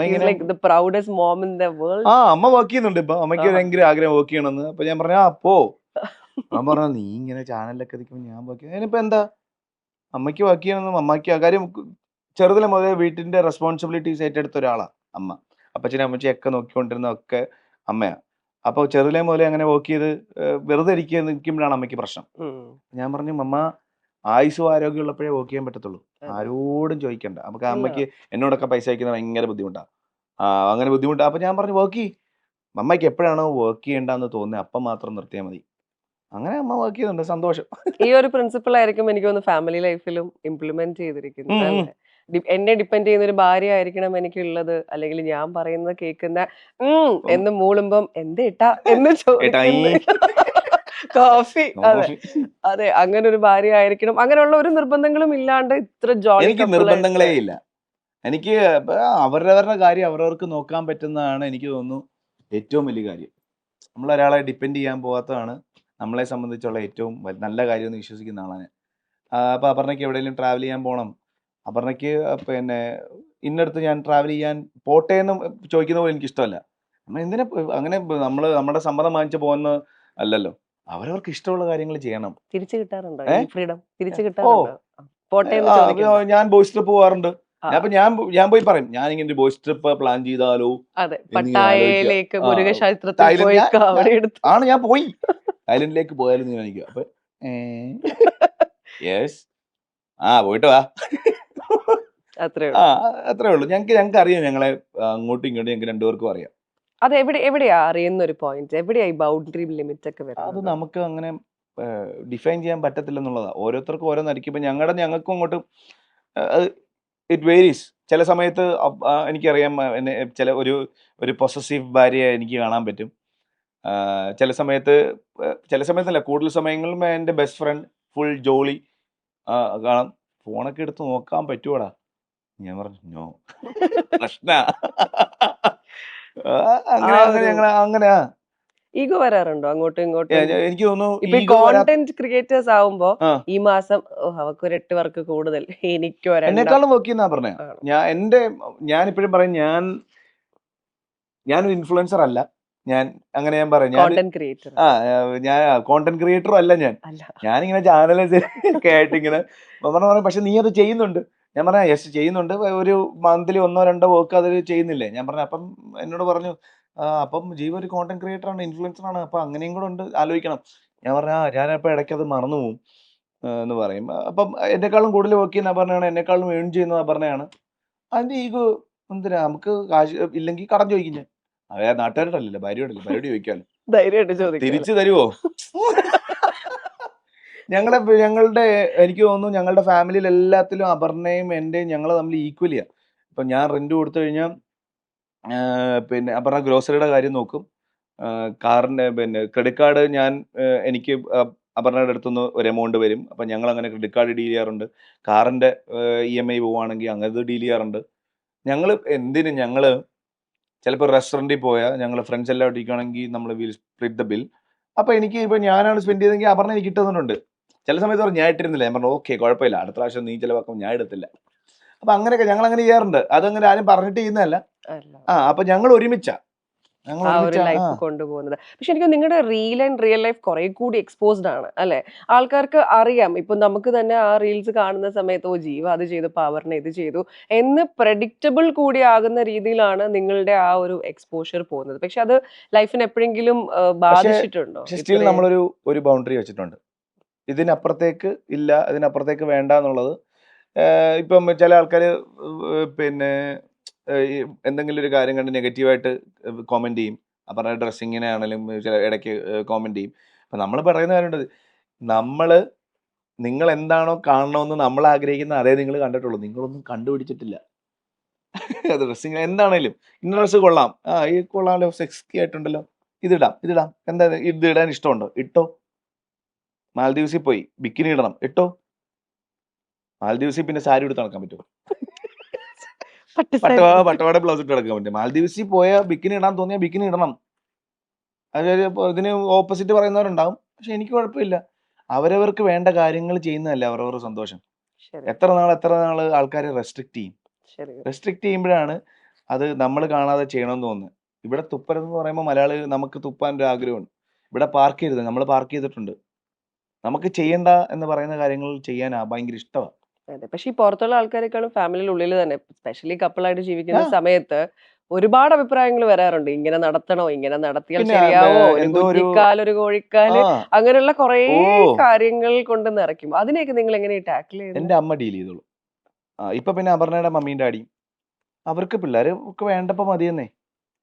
അവരൊരു കുഴപ്പമില്ല, അവരെ അടിച്ചു പൊളിച്ച് സന്തോഷമായിട്ട് നടക്കുന്നില്ലേ, അവർക്ക് വേണ്ടപ്പോ മതി. അപ്പം അതാ ഞങ്ങളും ആലോചിക്കുന്ന അങ്ങനെ. ഒരു കുട്ടി എന്ന് പറയുന്ന ഒരു ഒരു ഹ്യൂജ് റെസ്പോൺസിബിലിറ്റിയാണ്. നമുക്ക് നാട്ടുകാരെ കാണിക്കാനോ വീട്ടുകാരെ കാണിക്കാനോ അതല്ല. അത് ലൈഫിന്റെ ഒരു നെക്സ്റ്റ് ഫേസാ. അപ്പൊ ഞങ്ങൾക്കൊരു കുഞ്ഞിനെ പറ്റി ഞങ്ങൾ ആലോചിക്കുമ്പോൾ ഞങ്ങൾ ഫൈനാൻഷ്യലി അവന് വേണ്ട അല്ലെങ്കിൽ അവൾക്ക് ആ മോൾക്ക് വേണ്ട കാര്യങ്ങൾ ചെയ്തു കൊടുക്കാൻ ഞങ്ങൾ പ്രാപ്തരായിരിക്കണം. വിദ്യാഭ്യാസമാണെങ്കിലും എന്താണെങ്കിലും. ശരി, സ്ട്രഗിൾ ചെയ്യാൻ വിടാൻ ആ പറ്റില്ല. ഇപ്പൊ ഞങ്ങൾക്ക് രണ്ടുപേർക്കുണ്ട്. ഞങ്ങൾ സ്ട്രഗിൾ ചെയ്ത പോലെ ഞങ്ങളുടെ കുഞ്ഞ് സ്ട്രഗിൾ ചെയ്തുന്നുണ്ട്. അപ്പം ദ ബെസ്റ്റ് കിട്ടണം. അപ്പോൾ അതിന് നമുക്ക് എത്ര നാൾ വർക്ക് ചെയ്യാൻ പറ്റുമോ അത്ര നാൾ വർക്ക് ചെയ്യണം. പിന്നെ അതൊരു ഒരു ഒരു ഒരു ഫിസിക്കൽ മെന്റൽ മെച്യൂരിറ്റി വരുമ്പോഴാണ് അറിയാം ഈ കൺസീവ് ആവുന്ന സമയത്ത് ഇന്ന കാര്യങ്ങളിലൂടെ കടന്നു പോകണം. നമ്മളുടെ കൂട്ടുകാർ എത്ര പേര് അങ്ങനെ കടന്നുപോയി നമ്മൾ കണ്ടിട്ടുള്ള. അത് ടാക്കിൾ ചെയ്യാൻ എന്നെ കൊണ്ട് പറ്റുമോ? കാര്യം അപർണ അങ്ങനെ ഇരിക്കുമ്പം ആ അപർണയുടെ മൂഡ് സ്വിങ്സും ടാൻട്രംസും സ്വാഭാവികമായിട്ട് എന്നിലേക്കും വരും. അപ്പോൾ എനിക്കത് ഹാൻഡിൽ ചെയ്യാൻ പറ്റുമോ? എൻ്റെ വർക്കിനെ ബാധിക്കാതെ എനിക്കത് ഹാൻഡിൽ ചെയ്ത് കൊണ്ടുപോകാൻ പറ്റുമോ? ഇതൊക്കെ ഞങ്ങൾ ആലോചിച്ചിട്ടുണ്ട്. ഇതൊക്കെ ഞങ്ങൾക്ക് പറ്റുന്നൊരു സമയത്ത് ഞങ്ങൾ ചിലപ്പോൾ ഏജ് കഴിഞ്ഞു പോകുമെന്ന് ചോദിച്ചാൽ ഏജ് കഴിഞ്ഞു പോകുമായിരിക്കും, അറിയത്തില്ല. പിന്നെ ദൈവം തീരുമാനിച്ചിട്ടുണ്ടല്ലോ ഒരു സമയം നിങ്ങൾ അതിനെപ്പറ്റി ആലോചിക്കുന്ന സമയത്ത് നിങ്ങൾക്ക് ഇന്ന സമയം ഞാൻ അതിനു വേണ്ടി മാറ്റി വെച്ചിട്ടുണ്ട്, അല്ലെങ്കിൽ മാറ്റി വെച്ചിട്ടില്ല. ഗീവ് അപ്പ് ചെയ്യണം എന്ന് തോന്നിയിട്ടുണ്ടോ? ലൈക്ക് പേഴ്സണൽ ലൈഫ് ആവട്ടെ, പ്രൊഫഷണൽ ലൈഫ് ആവട്ടെ, ഫാമിലി ലൈഫ് ആവട്ടെ, അങ്ങനെ ഒരു ചിന്ത കടന്ന് കൂടുമ്പോ എന്തായിരിക്കും അതിനെ ഒന്ന് ഓവർകം ചെയ്യാൻ വേണ്ടി ജീവ ചെയ്യുന്നത്? എനിക്ക് അങ്ങനെ ഒന്ന് മടുത്ത് ഗീവ് അപ്പ് ചെയ്യണം തോന്നിയിട്ടില്ല. പിന്നെ ഞാൻ ഉള്ളതുകൊണ്ട് ഭയങ്കര ഹാപ്പി ആയിട്ടുള്ള ഒരാളാണ്. അപ്പോൾ എനിക്ക് ആഗ്രഹങ്ങളുണ്ട്. ഞാനങ്ങനെ പക്ഷെ അതിനെ ഭയങ്കര സ്ട്രെസ്ഫുൾ ആയിട്ട് ഞാനിങ്ങനെ വേണം, വേണം ഇതെന്താ ആവാത്തെ? കാര്യം ഞാൻ എൻ്റെ ലൈഫ് നോക്കുമ്പോൾ ഇത് പറ്റാത്ത എത്രയോ പേരുണ്ട്. നമ്മൾ ഈ ചെയ്യുന്ന പോലെ നമ്മൾ ആഗ്രഹിക്കുന്ന സമയത്ത് നമുക്ക് പുറത്തു പോകാൻ പറ്റുന്നുണ്ട്. ആഗ്രഹിക്കുന്ന ഭക്ഷണം വാങ്ങിക്കുക കഴിക്കാൻ പറ്റുന്നുണ്ട്. നല്ല ഡ്രസ്സ് ഇടാൻ പറ്റുന്നുണ്ട്. ഒരു ലക്ഷറി പ്രോഡക്റ്റ് വാങ്ങിക്കാൻ പറ്റുന്നുണ്ട്. കറങ്ങാൻ പോകാൻ പറ്റുന്നുണ്ട്. ഫ്രണ്ട്സ് ഉണ്ട്, ഫാമിലി ഉണ്ട്. കുഴപ്പമില്ലാതെ അധ്വാനിക്കുന്നുണ്ട്. അതിനനുസരിച്ച് പൈസ വരുന്നുണ്ട്. ഇതിന് പറ്റാത്ത എത്ര പേരുണ്ട്? അങ്ങനെ നോക്കുമ്പോൾ എൻ്റെ ലൈഫിൽ ഞാൻ ഭയങ്കര ഹാപ്പിയാണ്. പിന്നെ മുന്നോട്ട് ആഗ്രഹങ്ങളുണ്ടോ എന്ന് ചോദിച്ചാൽ ആഗ്രഹങ്ങളുണ്ട്. അൾട്ടിമേറ്റ് ഗോൾ എന്താ? നല്ലൊരു ആക്ടർ ആവണം. വാവ്. അതാണ് എൻ്റെ. അതിലേക്ക് പെടാൻ പറ്റുന്നുണ്ടോ? ആ യാത്ര ഭയങ്കര സ്ലോയാ. പക്ഷെ ഞാനത് എൻജോയ് ചെയ്യുന്നുണ്ട്. സൂര്യ മ്യൂസിക്കിലേക്ക് ഇന്റർവ്യൂവിന് പോയ സമയത്ത് എൻ്റെ 2 ഫ്രണ്ട്സ് ആയിരുന്നു. അവരാണ് പൊക്കിയെടുത്തോണ്ട് പോയത്. പ്രഫുലും നീലും. പിന്നെ 8 വർഷം കഴിഞ്ഞിട്ട് സർഗോ ചേട്ടൻ്റെ രൂപത്തിൽ വന്നു. സർഗോ ചേട്ടൻ്റെ രൂപത്തിൽ വന്നത് ഷാനിക്കായിട്ട് കണക്ട് ചെയ്തു. പിന്നെ അങ്ങനെ ആ ഷോ അങ്ങനെ മാറി. അങ്ങനെ ഓരോ സമയത്തും ഓരോരുത്തർ. പിന്നെ ഒരു ദിവസം ഷോയിൽ വന്നാണ് അനൂപ് മേനോൻ. അനൂപേട്ടനെ സിനിമയിലേക്ക് വിളിക്കുന്നത്. പിന്നെ ഷോ കണ്ടിട്ട് ബി ഉണ്ണികൃഷ്ണൻ സാറാണ് പ്രീസ്റ്റിലേക്ക് വിളിക്കുന്നത്. സാറിനെ വീട്ടിൽ വിളിച്ച് ഒരു ദിവസം കണ്ട് വർത്തമാനം പറഞ്ഞു. സിനിമയൊക്കെ ആഗ്രഹമുണ്ടോ? അതാണ് സാർ ആഗ്രഹം. അങ്ങനെ ഉണ്ണി സാർ ഒരാഴ്ച കഴിഞ്ഞപ്പോൾ വിളിച്ചിട്ട് നമ്മുടെ ഒരു പടം ഉണ്ട്, ജോഫിനാണ് ഡയറക്റ്റ് ചെയ്യുന്നത്, ഇനി ഒന്ന് പോയി കാണും. ചെറിയ പരിപാടിയാണ്, ഒരു കുഴപ്പമില്ല. മമ്മൂക്കട വരത്തിയൊരു ചെറിയ പരിപാടി എന്ന് പറഞ്ഞാൽ വലിയ പരിപാടിയാണ്. അതിലൊരു ക്യാരക്ടർ ചെയ്തു അനുപേട്ടൻ്റെ പടത്തിൽ. അങ്ങനെയാണ്. പിന്നെ ശേഷം മൈക്കിൾ ഫാത്തിമ, പിന്നെ ധ്യാൻ ചേട്ടൻ എൻ്റെ വ്ളോഗ്സും ഇതൊക്കെ കാണാറുണ്ട്. എവിടാണ് ഞാനാണ് ധ്യാൻ. അപ്പോൾ ഞാൻ തെറ്റിപ്പോയി. എനിക്ക് ഇപ്പോഴും ഞാൻ എന്നെ അങ്ങനെ ആരെങ്കിലും വലിയൊരാൾ വിളിക്കുമ്പോൾ ഞാൻ എന്നെ അറിയുമോ? എനിക്കിപ്പോഴും എന്താണെന്ന് മൊത്തത്തിൽ കൂടെ മനസ്സിലായിട്ടില്ല എന്നുള്ളത് വേണം പറയാൻ. ഞാനിപ്പോൾ ഒരു ഇനാഗുറേഷൻ വിളിച്ച് ഞാൻ ആലോചിക്കും, ദൈവം എന്നെ കാണുന്ന ആൾക്കാർ വരുമോ? അപ്പം വരുന്ന ഇപ്പൊ 10 പേരാണെങ്കിലും നമ്മളെ കാണാനല്ലേ വന്നെന്നുള്ള സന്തോഷമാണ്. എന്നൊരു സന്തോഷം ഉണ്ടാവണ്ട. പക്ഷെ ഈ ഒരു പൊസിഷനിലൊക്കെ നിൽക്കുമ്പോഴേ നമുക്ക് ചെറിയൊരു നാണക്കേടൊക്കെ തോന്നൂലേ വിളിച്ച് ഇനി അവസരങ്ങൾ ചോദിക്കാനായിട്ട്? അവസരങ്ങൾ ചോദിക്കാൻ മടിയുണ്ടോ? ഇല്ല, ഞാനങ്ങനെ എന്താ പറയുക, ഞാൻ ഇപ്പം മേഘ ഇവിടെ നിൽക്കുക. അപ്പം മേഘയെ കൊണ്ട് ഒരാൾക്കൊരു ആവശ്യമുണ്ടെന്ന് തോന്നിക്കഴിഞ്ഞ് കഴിഞ്ഞാൽ ആൾ ചിലപ്പോൾ നിരന്തരം വിളിച്ചുകൊണ്ടിരിക്കുക. അപ്പം എനിക്കറിയാം, നമുക്ക് ഈ ഫീൽഡ് ഇപ്പം അറിയാവുന്നതുകൊണ്ട് ഒരു 100 പേര് അവരോട് ചാൻസ് ചോദിക്കുന്നുണ്ടാവും. അപ്പോൾ ആ ഒരു 100 പേരിൽ ഒരാളാകാൻ ഞാൻ ആഗ്രഹിക്കുന്നില്ല. പക്ഷേ എനിക്ക് ഇങ്ങനെ ആഗ്രഹമുണ്ടെന്ന് ഞാൻ അദ്ദേഹത്തെ എപ്പോഴെങ്കിലും അറിയിക്കും. എന്നിട്ട് ഞാൻ ഓർമ്മപ്പെടുത്തുകയും ചെയ്യും. എപ്പോഴെങ്കിലും വരുവാണെങ്കിൽ ഈ മുഖം ഓർക്കുവാണെങ്കിൽ ആ സമയത്ത് ഒന്ന് വിളിക്കണേ. ഞാൻ ഇടയ്ക്ക് കോണ്ടാക്ട്സ് വെക്കാറുണ്ട്. ഇപ്പൊ സ്ഥിരം വിളിച്ച് അവർക്കറിയാം ഗുഡ് മോർണിംഗ്, ഗുഡ് നൈറ്റ് വയ്ക്കുമ്പോൾ ഇത് ചാൻസിനുള്ള ഗുഡ് മോർണിംഗ് ആണ്. എനിക്ക് അങ്ങനെ എനിക്ക് താല്പര്യമില്ല. എനിക്ക് ഓർഗാനിക്കലി ഒരു സൗഹൃദം, ഒരു ബന്ധം വളരുന്നതാണ് എനിക്കിഷ്ടം. എന്തെങ്കിലും സാധിക്കാൻ വേണ്ടിയിട്ട് ഒരാളെ പരിചയപ്പെട്ട് അയാളുടെ നിന്ന് അത് വാങ്ങിച്ച് അതെനിക്ക് അങ്ങോട്ട് വർക്കാവില്ല. നോ അത് പറയാൻ പഠിച്ചിട്ടുണ്ടോ? നോ പറയാൻ പഠിച്ചിട്ടില്ല. പക്ഷെ ഇങ്ങനെ ഇപ്പൊ പഠിച്ചു വരുന്നു. കാര്യം നമുക്ക് ഒരു പോയിന്റ് എത്തുമ്പോൾ നമുക്ക് മനസ്സിലാവും നമ്മള് അവരെ കാണുന്ന പോലല്ല അവര് നമ്മളെ കാണുന്നത് തോന്നി തുടങ്ങിക്കഴിഞ്ഞാൽ പിന്നെ കുറച്ച് നമ്മൾ ഡിഫെൻസീവ് ആവും. ചിലപ്പം അങ്ങനെ ഡിഫെൻസീവ് ആകുമ്പോൾ ആൾക്കാർ പറയും ഇവനിപ്പം ഭയങ്കര ജാടയും മേലെയും പണ്ട് നമ്മൾ വേണമായിരുന്നു. ചിലപ്പോൾ പറയുമായിരിക്കും. പക്ഷെ ഇപ്പം നമ്മളിപ്പം മറ്റുള്ള ഒരാളെ സന്തോഷിപ്പിക്കാൻ ആ ആളുടെ ഗുഡ് സർട്ടിഫിക്കറ്റ് കിട്ടാൻ വേണ്ടിയിട്ട് നമ്മൾ കാര്യങ്ങൾ ചെയ്യുന്നതിൽ നിന്ന് നമ്മൾ ഒരു പോയിന്റ് കഴിയുമ്പോൾ മാറും.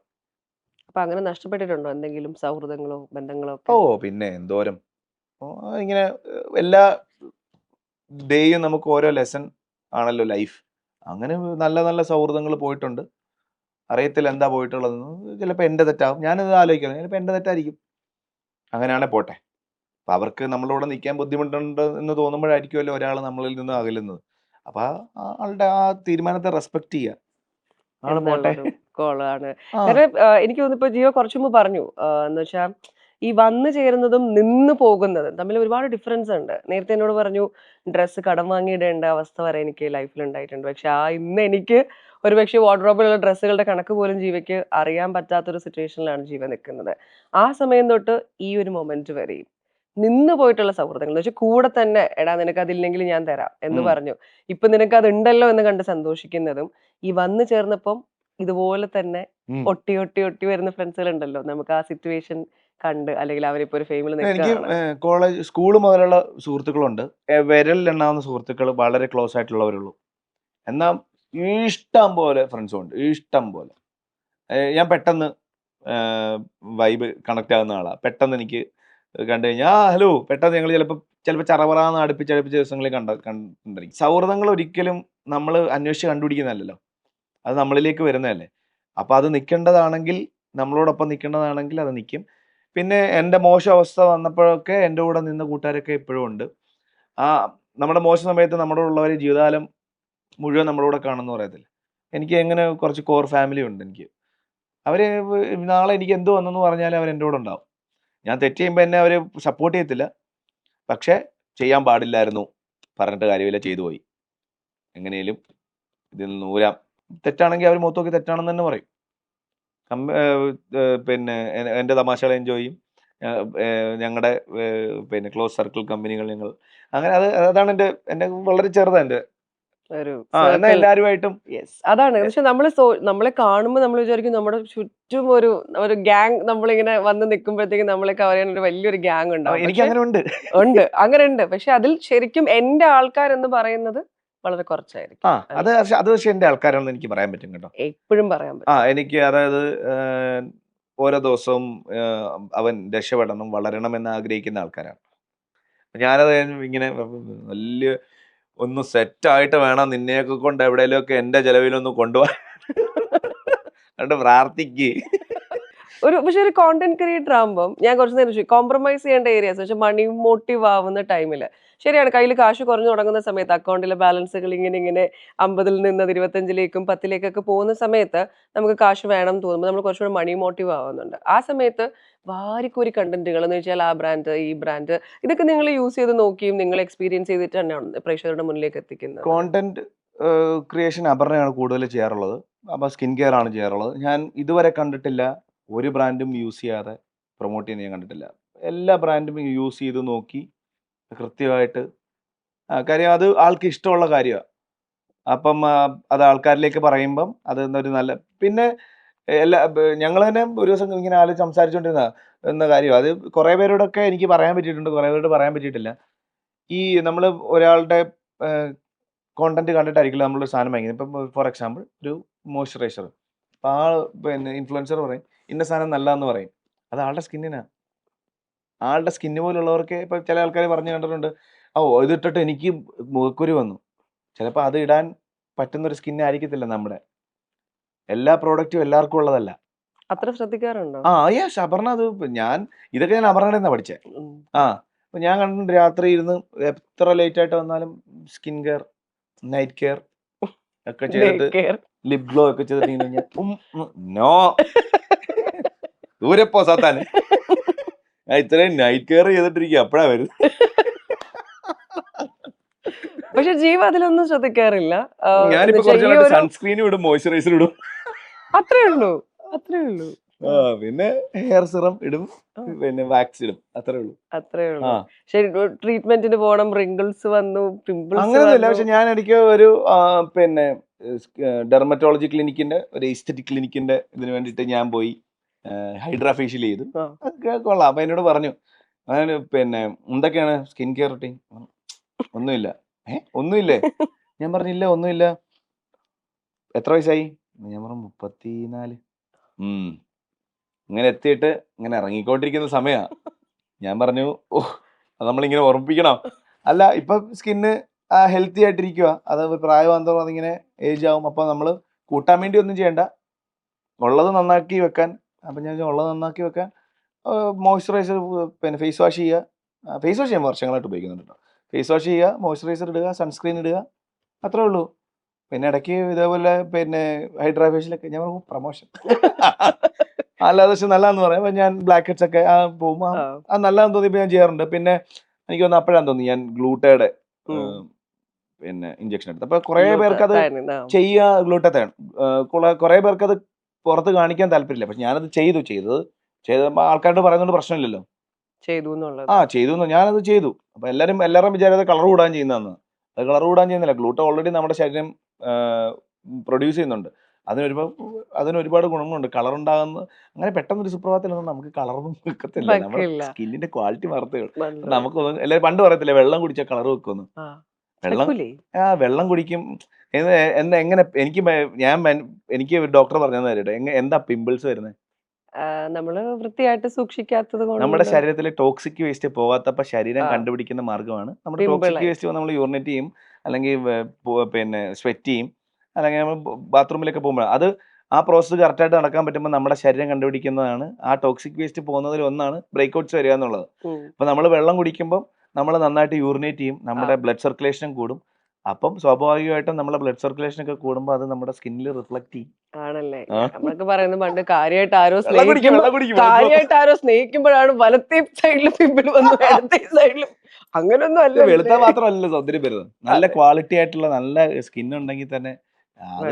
പക്ഷെ ഈ ആർട്ടിഫിഷ്യൽ സംഭവങ്ങൾ ചെയ്തത് വരുത്തണം എന്ന ആഗ്രഹം തോന്നാറുണ്ടോ? എന്റെ കവള് ചബ്ബിയാണ്, സോ ജോലൈൻ ഒന്ന് സെറ്റ് ആക്കണം, എന്റെ മൂക്കൊന്ന് നീട്ടണം. നല്ല ഭക്ഷണം കഴിച്ച് ഓരോരുത്തർക്കും ഓരോ രീതിയിലായിരിക്കുമല്ലോ അവരുടെ സൗന്ദര്യം. ഞാൻ നാച്ചുറൽ, എന്റെ മൂടതാ.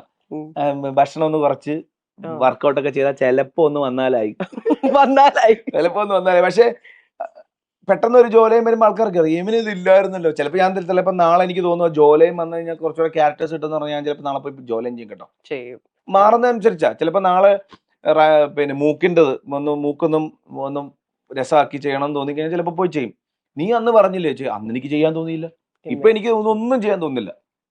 ഇപ്പൊ ഞാൻ വല്ലപ്പോഴും പോയി പറഞ്ഞ പോലെ ഹൈഡ്രാ ഫേഷ്യൽ ചെയ്താൽ ചെയ്യും. അത് ചെയ്യുമ്പോൾ ഞാൻ എല്ലാവരും അറിയിക്കുകയും ചെയ്യും ഹൈഡ്രാ ഫേഷ്യൽ ചെയ്തു. നാളെ ചിലപ്പോൾ ചെയ്യാൻ തോന്നത്തില്ല, നാളെ ചിലപ്പോൾ വേറെ എന്തെങ്കിലും ആയിരിക്കും ചെയ്യാൻ തോന്നുന്നത്. ഇതെല്ലാം ഇങ്ങനെയുള്ള സാധനങ്ങൾ, ഈ പറഞ്ഞ സർജറി അല്ലെങ്കിൽ ഇങ്ങനെയുള്ള ജോലി അതൊന്നും അല്ലാതെ ഇങ്ങനത്തെ ട്രീറ്റ്മെന്റ്സ് ഒക്കെ ട്രൈ ചെയ്താൽ കൊള്ളാമെന്നൊക്കെ ഉണ്ട്. ഞാനങ്ങനെ ട്രാവലൊക്കെ കഴിഞ്ഞ് വരുവാണെങ്കിൽ ഫുൾ നമുക്കറിയാൻ പറ്റുമല്ലോ, കരിവാളിക്ക് നമ്മൾ തോന്നുമ്പോൾ ഒന്ന് വൃത്തിയാകണം. ഞാൻ കൂടുതലും മുടി വെട്ടി അത് വൃത്തിയാക്കി അല്ല, അങ്ങനെ ദൈവം സഹായിച്ച് അങ്ങനെയൊന്നും ചെയ്യേണ്ട വന്നിട്ടില്ല. അമ്മച്ചിയുടെ പിന്നെ ചെമ്പരത്തി താളിയാ ഉണ്ട്. സൂര്യ മ്യൂസിക്കിന്ന് ആഴ്ചയിൽ ഒരിക്കൽ ചെല്ലുമ്പം തലയിലെ എണ്ണ ഇട്ട് കുറച്ചു നേരം മസാജ് ഒക്കെ ചെയ്തിട്ട് ഞാൻ ഇങ്ങനെ ഇരിക്കും, എന്നിട്ടാ പോയി കുളിക്കുന്നത്. അപ്പൊ എനിക്ക് തോന്നുന്നു അതിന്റെയൊക്കെ ആയിരിക്കും ഹെയറിനൊന്നും അങ്ങനെ ചെയ്യാറില്ല. ഈ കമന്റ് ബോക്സ് പൊങ്കാലകൾ സ്ഥിരമായി കിട്ടാറുള്ളതാണോ അതോ? അങ്ങനെ ഒരുപാടൊന്നും കിട്ടിയിട്ടില്ല. നമ്മുടെ പ്രൊഫൈൽസിൽ വന്ന് അങ്ങനെ ആരും പറഞ്ഞിട്ടില്ല. പക്ഷെ നമ്മുടെ ഫോട്ടോ ഏതെങ്കിലും ഒരു വേറെ ആരെങ്കിലും എവിടെയെങ്കിലും അവരുടെ സോഷ്യൽ മീഡിയ പ്ലാറ്റ്ഫോമിൽ ഇടും. അതിലും പ്രശ്നമുണ്ടെന്ന് എനിക്ക് തോന്നുന്നില്ല. പക്ഷെ അവരിടുന്ന ക്യാപ്ഷനാണ് പ്രശ്നം. പക്ഷെ അവർ കൂടുതൽ നമ്മുടെ ലൈഫിലേക്ക് ഇൻഫ്ലുവൻസ് ആയിലേക്ക് അല്ലെങ്കിൽ കടന്നു വന്ന് നമ്മുടെ ഒരു പേഴ്സണൽ ഇതിലേക്ക് കടന്നു വന്ന് കമന്റ് ഇട്ടിട്ട് പോകുമ്പോ തോന്നുന്ന ഒരു ഫീൽ എന്തായിരിക്കും? പറഞ്ഞിട്ട് കാര്യമില്ലല്ലോ. 1000 കുടത്തിന്റെ വാ മൂടിക്കെട്ടാൻ, പക്ഷെ ഒരു മനുഷ്യന്റെ വാ മൂടിക്കെട്ടാൻ പറയത്തില്ലെന്ന് പറയുന്നത് സത്യം.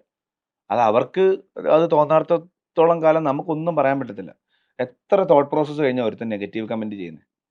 അവൻ ആ ഫോട്ടോ കണ്ടിട്ട് സ്ക്രോൾ ചെയ്യാം, അവന്റെ ഇതിലേക്ക് അവൻ നമ്മളെ ബ്ലോക്ക് ചെയ്യാം. എന്നിട്ട് ഇത്ര ആൾക്കാർ ഉണ്ട് അവന്റെ പ്രൊഫൈൽ കാണാം. അത് ഇനിയിപ്പോ ഫേക്ക് പ്രൊഫൈൽ ആയിരിക്കുമല്ലോ കൂടുതൽ. അത് സ്വന്തം പ്രൊഫൈലിൽ നിന്ന് വന്ന് പിന്നെ നെഗറ്റീവ് ആണെങ്കിൽ നെഗറ്റീവ്, ചീത്തയാണെങ്കിൽ ചീത്ത പറയാൻ ഗട്സ് ഉള്ള എത്ര ഉണ്ട്, എത്ര ആൾക്കാരുണ്ട്. അപ്പൊ ഒരു മാസ്കിന്റെ പുറത്തിരുന്നല്ലേ, പിന്നെ ഒരു ഫേക്ക് പ്രൊഫൈൽ എന്നല്ലേ. എന്നിട്ടും ഇവരെ പറ്റിയിട്ട് മോശമായിട്ട് കമന്റ് ടൈപ്പ് ചെയ്യുമ്പോൾ അവന് അല്ലെങ്കിൽ അവൾക്ക് വേണേ ആലോചിക്കാം ഇത് പോസ്റ്റ് ചെയ്യണ്ടാന്ന്. എന്നിട്ട് നമ്മളെല്ലാവരും വായിച്ചു നോക്കും ഇതാണ്. അപ്പോഴും വേണേ ആലോചിക്കാം ഇത് ഇടണോ വേണ്ടെന്ന്. എന്നിട്ടും ഇത്രയും തോട്ട് പ്രോസസ്സും ഇത്രയും ഇതും കഴിഞ്ഞിട്ട് അതവൻ പോസ്റ്റ് ചെയ്യുക അല്ലെങ്കിൽ ആ പെങ്കൊച്ച് പോസ്റ്റ് ചെയ്യുകയാണെന്നുണ്ടെങ്കിൽ ആര് പറഞ്ഞാലും മാറാൻ പോകുന്നില്ല. പിന്നെ ഇതൊന്നും നമ്മളെ ബാധിക്കുന്നില്ല. ഒരു പോയിന്റ് കഴിയുമ്പം ഈ പറഞ്ഞില്ലേ നമ്മളെ ആൾക്കാർക്ക് ഈ ടാർഗറ്റ് ചെയ്ത് നമ്മൾക്ക് മെസ്സേജ് അയക്കുന്നുണ്ടോ അല്ലെങ്കിൽ കമന്റ് ചെയ്യുന്നുണ്ടോ, നമ്മളെ അത് ബാധിക്കത്തില്ല. എൻ്റെ ഒരു പ്രോഗ്രാം കാണുന്നു, എൻ്റെ ഒരു ഫോട്ടോ കാണുന്നു, അതിന് 40 പേര് ലൈക്ക് ചെയ്തു, 20 പേര് കമന്റ് ചെയ്തു. കമന്റ് ചെയ്ത 18 പേര് നല്ല കാര്യം പറഞ്ഞു, 2 പേര് മോശമാണ് പറഞ്ഞത്. ഈ നമ്പേഴ്സ് നോക്കിയേ, 18 ആണോ 2 ആണോ വലുത്? ആ 2 പേരുടെ കാര്യം ആലോചിച്ച് നമ്മൾ ടെൻഷൻ അടിക്കണം. 18 പേർക്ക് വേണ്ടി നമ്മൾ അടുത്ത പോസ്റ്റ് ചെയ്യണം. ഞാൻ ആ 18 പേർക്ക് വേണ്ടിയിട്ടാണ്. എന്നെ ഇഷ്ടമല്ലാത്തവരെക്കാളും ഒരാൾ മതി എനിക്ക് എന്നെ ഇഷ്ടമുള്ളവർ അങ്ങനെ ഇഷ്ടമുള്ളവരും ഇഷ്ടമില്ലാത്തവരും നമ്മളുള്ള കണക്കെടുക്കുമ്പം ഇഷ്ടമല്ലാത്തവരെക്കാളിലും ഒരാൾ കൂടുതൽ മതി എനിക്ക്. ആ ഒരാൾക്ക് വേണ്ടിയിട്ട്, അത്രയും പേർക്ക് വേണ്ടിയിട്ട് ഞാൻ എന്ത് ചെയ്താലും ഞാൻ അവർക്ക് വേണ്ടി ചെയ്യുന്നത്. എന്നെ ഇത് ബാധിക്കത്തേ ഇല്ല, എന്താ പറഞ്ഞാൽ. അങ്ങനെ ഒരു ചിലരുണ്ട് ഇങ്ങനെ പിന്നെ വേറെ റാൻഡം പേജസിലൊക്കെ ഇങ്ങനെ എടുത്തിട്ടിട്ട് ക്യാപ്ഷൻ ഇടുന്നവരുണ്ട്. നമ്മൾ കാരണം പേജിനും പോസ്റ്റിനും കുറച്ച് റീച്ച് കൂടട്ടെ എന്ന് വേണ്ടി ഈ പിന്നെ ചെറുനക്കി ഇലനക്കി നായയുടെ ചെറുനക്കി നായ അങ്ങനെ കണ്ടാ മതി. അതുപോലെ ഒരു അതിന് കട്ടിയുള്ള ഒരു പ്രയോഗമുണ്ട്, പക്ഷെ എനിക്കതിവിടെ പറയാൻ പറ്റത്തില്ല. വേണ്ട ശരിയാ. ലൈക്ക് നഖം കടിക്കാൻ സമയമില്ല എന്ന് പറയുന്നിടത്ത് നമുക്ക് തംബ്നെയിൽ നോക്കാനുള്ള സമയം എന്നുള്ളൊരു ഇതിലേക്ക് മാറി. എന്ന് വെച്ച് കഴിഞ്ഞാൽ ഇപ്പൊ പറയുന്ന കാര്യമല്ല റിഫ്ലക്ട് ചെയ്യുന്നത്, കാണാൻ പോകുന്ന കേൾക്കുന്ന ഒരു പറയാൻ ആഗ്രഹിച്ച ഒരു കാര്യം പറഞ്ഞു വരുമ്പോ അതിനെ വ്യാഖ്യാനിക്കപ്പെടുന്ന രീതി വളരെ വ്യത്യസ്തമായി പോകുന്ന ഒരു കാലഘട്ടമാണ്. ഡിജിറ്റൽ യുഗമല്ലേ, ഡിജിറ്റൽ യുഗമല്ലേ. നിങ്ങൾക്ക് ഈ ഇന്റർവ്യൂ എങ്ങനെ വേണമെങ്കിലും വിടാം. അതെ, ജീവൻ മോശമായി പെരുമാറി വാക്ക് ഉപയോഗിച്ചു എന്ന് പറഞ്ഞ് ഇടാം. കാര്യം അങ്ങനെ ഇടുമ്പോഴേ ആൾക്കാർ കൺസീവ് ചെയ്യത്തുള്ളൂ. അത് ആ മീഡിയയും കുറ്റം പറഞ്ഞിട്ട് കാര്യമില്ല. അത് ആൾക്കാർ നമ്മൾ നല്ല നല്ല കോണ്ടന്റ് മാത്രമേ നമ്മൾ കൺസീവ് ചെയ്യുന്നുള്ളൂ എന്ന് തീരുമാനിച്ചാൽ തീരാവുന്ന തംബ്നെയിലും ക്യാപ്ഷൻ ഇടലേ ഉള്ളൂ.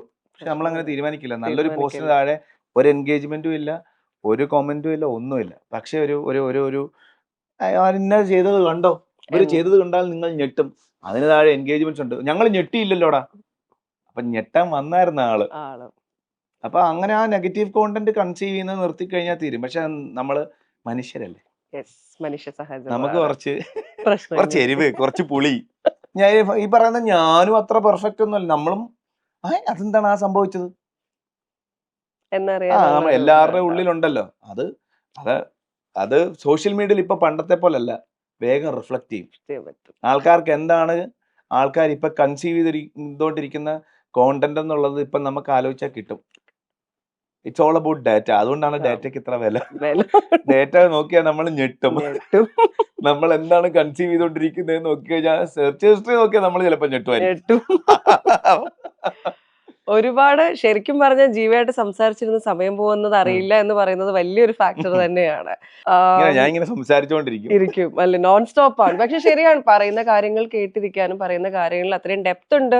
നിങ്ങളൊക്കെ ഇപ്പം ഒരു റിയാലിറ്റി ഷോ കഴിഞ്ഞാൽ അതിൽ വന്നങ്ങ് പോകുന്നതല്ലാണ്, നിങ്ങൾക്ക് ഡീറ്റെയിൽ ആയിട്ട് പറയാനുള്ള കാര്യങ്ങൾ ഇങ്ങനെ നിങ്ങൾക്ക് സംസാരിക്കാൻ. ഞാൻ ഇപ്പോഴും പഠിച്ച് വായിച്ച് അല്ലെങ്കിൽ ഞാൻ ഭയങ്കര വിവരമുള്ള ഒരാളാണെന്ന് എനിക്ക് തോന്നിയിട്ടില്ല. ഞാൻ ചിലപ്പോൾ എനിക്ക് മനസ്സിലായ എൻ്റെ പെർസ്പെക്റ്റീവ്സാണ് ഞാൻ ഈ പറഞ്ഞത്. എനിക്ക് മനസ്സിലായ കാര്യങ്ങളാണ് ഇത്. ഒരു മെജോറിറ്റി ആൾക്കാർക്ക് ചിലപ്പം ദഹിക്കാത്തതായിരിക്കും, മെജോറിറ്റി ആൾക്കാർക്ക് എതിരഭിപ്രായം ഉണ്ടാകും. പക്ഷെ ഞാനിത് ഇതാണ് ശരിയെന്നല്ലല്ലോ ഞാൻ പറഞ്ഞത്. ദിസ് ഇസ് എന്റെ perspective. This is my story. ഇത് എന്റെ കഥയാണ്, എനിക്കിങ്ങനെ തോന്നിയിട്ടുള്ളത്. അത് നിങ്ങളുടെ കഥയിലേക്ക് വരുമ്പോൾ ഇതൊന്നും അല്ലായിരിക്കും. ഇതിലും കഷ്ടപ്പെടുന്നവർ വേറെ ഉണ്ട്, ഇതിലും കഷ്ടപ്പെട്ട് ഉണ്ടായിരിക്കും മാൻ. പക്ഷേ നമ്മുടെ കാര്യങ്ങൾ എപ്പോഴും നമുക്ക് ഭയങ്കര വിലയായിരിക്കുമല്ലോ. At the end of the day നമ്മുടെ കാര്യങ്ങൾ മാത്രമേ നമുക്ക് വില ഉണ്ടാവുള്ളൂ. നമ്മൾ ഒരാളുടെ ലൈഫിൽ ഒരാളുടെ സ്റ്റോറിയിൽ നമ്മൾ ട്രാവൽ ചെയ്യും, പക്ഷെ ആളുടെ സങ്കടത്തിന്റെ ഡെപ്ത് നമുക്ക് എത്ര പറഞ്ഞാലും മനസ്സിലാകത്തില്ല. അതിപ്പോ എന്റെ എത്ര ചെറുതാണേലും വലുതാണേലും എനിക്ക് എന്റെ സങ്കടങ്ങളും എൻ്റെ സന്തോഷങ്ങളും ഭയങ്കര വലുതാണ്. അത് അത് നമ്മുടെ ഒരുപക്ഷെ അമ്മയ്ക്ക് മനസ്സിലാവുമായിരിക്കും, പക്ഷെ അമ്മയ്ക്കും മനസ്സിലാകത്തില്ല. കാര്യം ഓരോരുത്തർക്കും അതിൻ്റെ ഡെപ്ത് ഓരോ രീതിയിലാണ്. അപ്പം അമ്മ പറയണം എനിക്കൊരു വിഷമം ഉണ്ടടാ എന്ന് പറഞ്ഞു കഴിഞ്ഞാൽ അമ്മ എനിക്ക് മനസ്സിലാവുന്നുണ്ടെന്ന് പറയാനേ പറ്റുള്ളൂ. ആ വിഷമത്തിൻ്റെ ഡെപ്ത് മക്കളാണെങ്കിലും നമുക്ക് മനസ്സിലാവില്ല. അത് അനുഭവിക്കുന്ന ആൾക്ക് മാത്രമേ അറിയൂ. തീർച്ചയായും. ഇപ്പൊ ഇതില് നമുക്കിപ്പോ ഒരു കോണ്ടന്റ് ക്രിയേറ്റർ ആയിട്ടുള്ള, ആങ്കർ ആയിട്ടുള്ള, ആക്ടർ ആയിട്ടുള്ള ജീവനെ നമുക്കറിയാം, മലയാളി പ്രേക്ഷകർക്ക് അറിയാം. ഇനിയിപ്പം ഇതൊക്കെ എന്ന് പറയുന്നത് നമുക്ക് ഒരുപാട് ഭാവി കാണാൻ പറ്റാത്ത ഒരു ഏരിയ ആണ്. ഇന്നൊരു ജീവ ഈ കസേരയിൽ ഇരിപ്പുണ്ടെങ്കിൽ നാളെ മറ്റൊരാൾ വന്ന് ഈ കസേരയിലേക്ക് ഇരിക്കുന്ന ഒരു ഫീൽഡാണ്. എല്ലായിടവും അങ്ങനെ തന്നെയാണ്. അപ്പം ആ ഒരു കാലഘട്ടത്തിലേക്ക് ഒരു സാച്ചുറേഷൻ, ജനങ്ങൾ എന്നെ അക്സെപ്റ്റ് ചെയ്യുന്നതിൽ നിന്നൊരു വ്യത്യാസം വന്നു തുടങ്ങിയെന്ന് കണ്ടാൽ കാണാനുള്ള ഒരു പ്ലാൻ ബിയും കൂടെ കണ്ടിട്ടുണ്ടാവില്ലേ? ഇല്ല, വേണേ പറയാ ഞാനിങ്ങനെ കുറെ സാധനങ്ങൾ റിട്ടയർമെന്റ് പ്ലാൻ, സിംഗപ്പൂരിലുള്ള ഒരു ബിസിനസ് ഇൻവെസ്റ്റ്മെന്റ്സ് ഞാനിങ്ങനെ ആലോചിക്കുന്നുണ്ട്. ഇല്ല, ഇപ്പം കുഴപ്പമില്ല. കുറച്ച് നാളൂടെ കുഴപ്പമില്ല എന്ന് എനിക്കറിയാം. കുറച്ച് നാളൂടെ എന്തായാലും കുഴപ്പമില്ലായിരിക്കും. അങ്ങനെ ഒരു കോൺഫിഡൻസ് നമ്മളിൽ ഉണ്ടാവുമല്ലോ. എന്നെ കുറച്ച് നാളൂടെ ആൾക്കാർ സ്നേഹിക്കും. അതെങ്ങനെ മുന്നോട്ട് എക്സ്റ്റെൻഡ് ചെയ്ത് കൊണ്ടുപോകാം എന്നതിനെ പറ്റി ഞാൻ ആലോചിക്കാറുണ്ട്. അങ്ങനെ എന്തെങ്കിലുമൊക്കെ ഉണ്ടെങ്കിൽ ഇപ്പം നമ്മളാക്കിയ ആൾക്കാരോടാണ് നമ്മൾ ഈ സംസാരിച്ചുകൊണ്ടിരിക്കുന്നത്. അപ്പോൾ അവരെന്തായാലും അറിയും. എനിക്കങ്ങനെ ഒരുപാട് ഒളിയും മറയും കാര്യങ്ങളൊന്നുമില്ല. എൻ്റെ എൻ്റെ ജീവിതത്തിലുണ്ടാകുന്ന സന്തോഷങ്ങൾ ഞാൻ അവരെ അറിയിക്കാറുണ്ട്. സങ്കടങ്ങളും വിഷമങ്ങളും ഞാൻ അറിയിക്കാറില്ല സോഷ്യൽ മീഡിയയിൽ കൂടെ. കാര്യം അതിൻ്റെ ആവശ്യമില്ലല്ലോ. അത് അവർ കാണാൻ വേണ്ടിയിട്ടല്ലല്ലോ ഇരിക്കുന്നത്. പക്ഷെ ഞങ്ങൾ അങ്ങനെയുള്ള സമയങ്ങളിൽ ഞങ്ങൾ അങ്ങനെ കോണ്ടന്റ് വീഡിയോ ചെയ്യാറുമില്ല. ഞങ്ങൾ ഓക്കെ അല്ലാത്ത, ഞങ്ങൾ വഴക്കിട്ടിരിക്കുന്ന സമയത്ത് ഞങ്ങൾ ചെയ്യത്തില്ല. നമ്മളെ കാണുമ്പോൾ എന്നിൽ നിന്നൊരു നല്ല പോസിറ്റീവ് എനർജി ആൾക്കാരിലേക്ക് കിട്ടാനാണ് ഞാൻ ആഗ്രഹിക്കുന്നത്. അത് എന്നെ കൊണ്ട് പറ്റാവുന്നിടത്തോളം കാലം ഞാൻ അത് കൊടുക്കുകയുള്ളൂ. പിന്നെ മനുഷ്യനല്ലേ പിള്ളേ, പറയാൻ പറ്റുമോ? ഇവിടെ മിക്സിക്ക് ഉണ്ട് 2 വർഷത്തെ വാറണ്ടി അല്ലേ?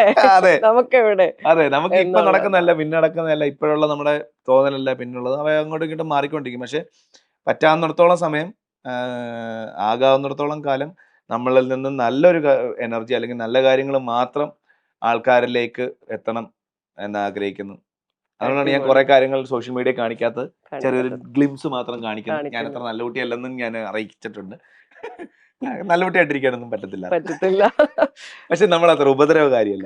നമ്മൾ നമ്മുടെ കാര്യം ആരെയും ദ്രോഹിക്കാതെ, എൻ്റെ ലൈഫിൽ ഞാൻ ഫോളോ ചെയ്യുന്ന ഒറ്റൊരു കാര്യം, ആരെയും ദ്രോഹിക്കാതിരിക്കുക. നമ്മുടെ ഒരു പേഴ്സണൽ ഗെയിനിന് വേണ്ടിയിട്ട് ഒരാളെയും ദ്രോഹിക്കാതിരിക്കുക. അപ്പം നമുക്ക് അതിൻ്റെ റിട്ടേൺസ് കിട്ടും. ഞങ്ങളുടെ ഒരു ലൈഫ് കോട്ട്, ഒരു മെസ്സേജ് പ്രേക്ഷകർക്കായിട്ടെന്ന് വെച്ചാൽ ലൈഫിൽ ഇതുവരെയായിട്ട് ഇൻസ്പയർ ചെയ്തിട്ട് ത്രൂ ഔട്ട് കൊണ്ടുവന്നിരിക്കുന്ന ഒരു ലൈഫ് കോട്ട്, അതും കൂടെ ഒന്ന് എഴുതുക, ജസ്റ്റ് ഒന്ന് കാണിക്കുക.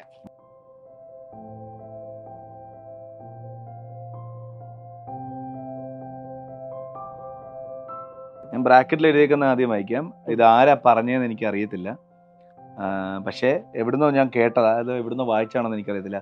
Patients is the key. ഞാൻ പറഞ്ഞിട്ടുണ്ടോ ഇതിനു മുമ്പും? ക്ഷമ ആട്ടും സൂപ്പിൻ്റെ ഗുണം ചെയ്യും. എന്തെങ്കിലും ചാടിക്കറി തീരുമാനം എടുക്കുന്നതിന് മുമ്പോ, റെസ്പോണ്ട് ചെയ്യുന്നതിന് മുമ്പോ, റിയാക്ട് ചെയ്യുന്നതിന് മുമ്പോ, ഡിസൈഡ് ചെയ്യുന്നതിന് മുമ്പോ ഒന്ന് വെയിറ്റ് ചെയ്താൽ വരും. വരാനുള്ളത് വഴിയിൽ തങ്ങില്ല. കുറെ എഴുതാൻ പറ്റുമോ? Just follow your heart. അത് എഴുതാൻ പറ്റും. വേറെ ഇല്ല, തരില്ല.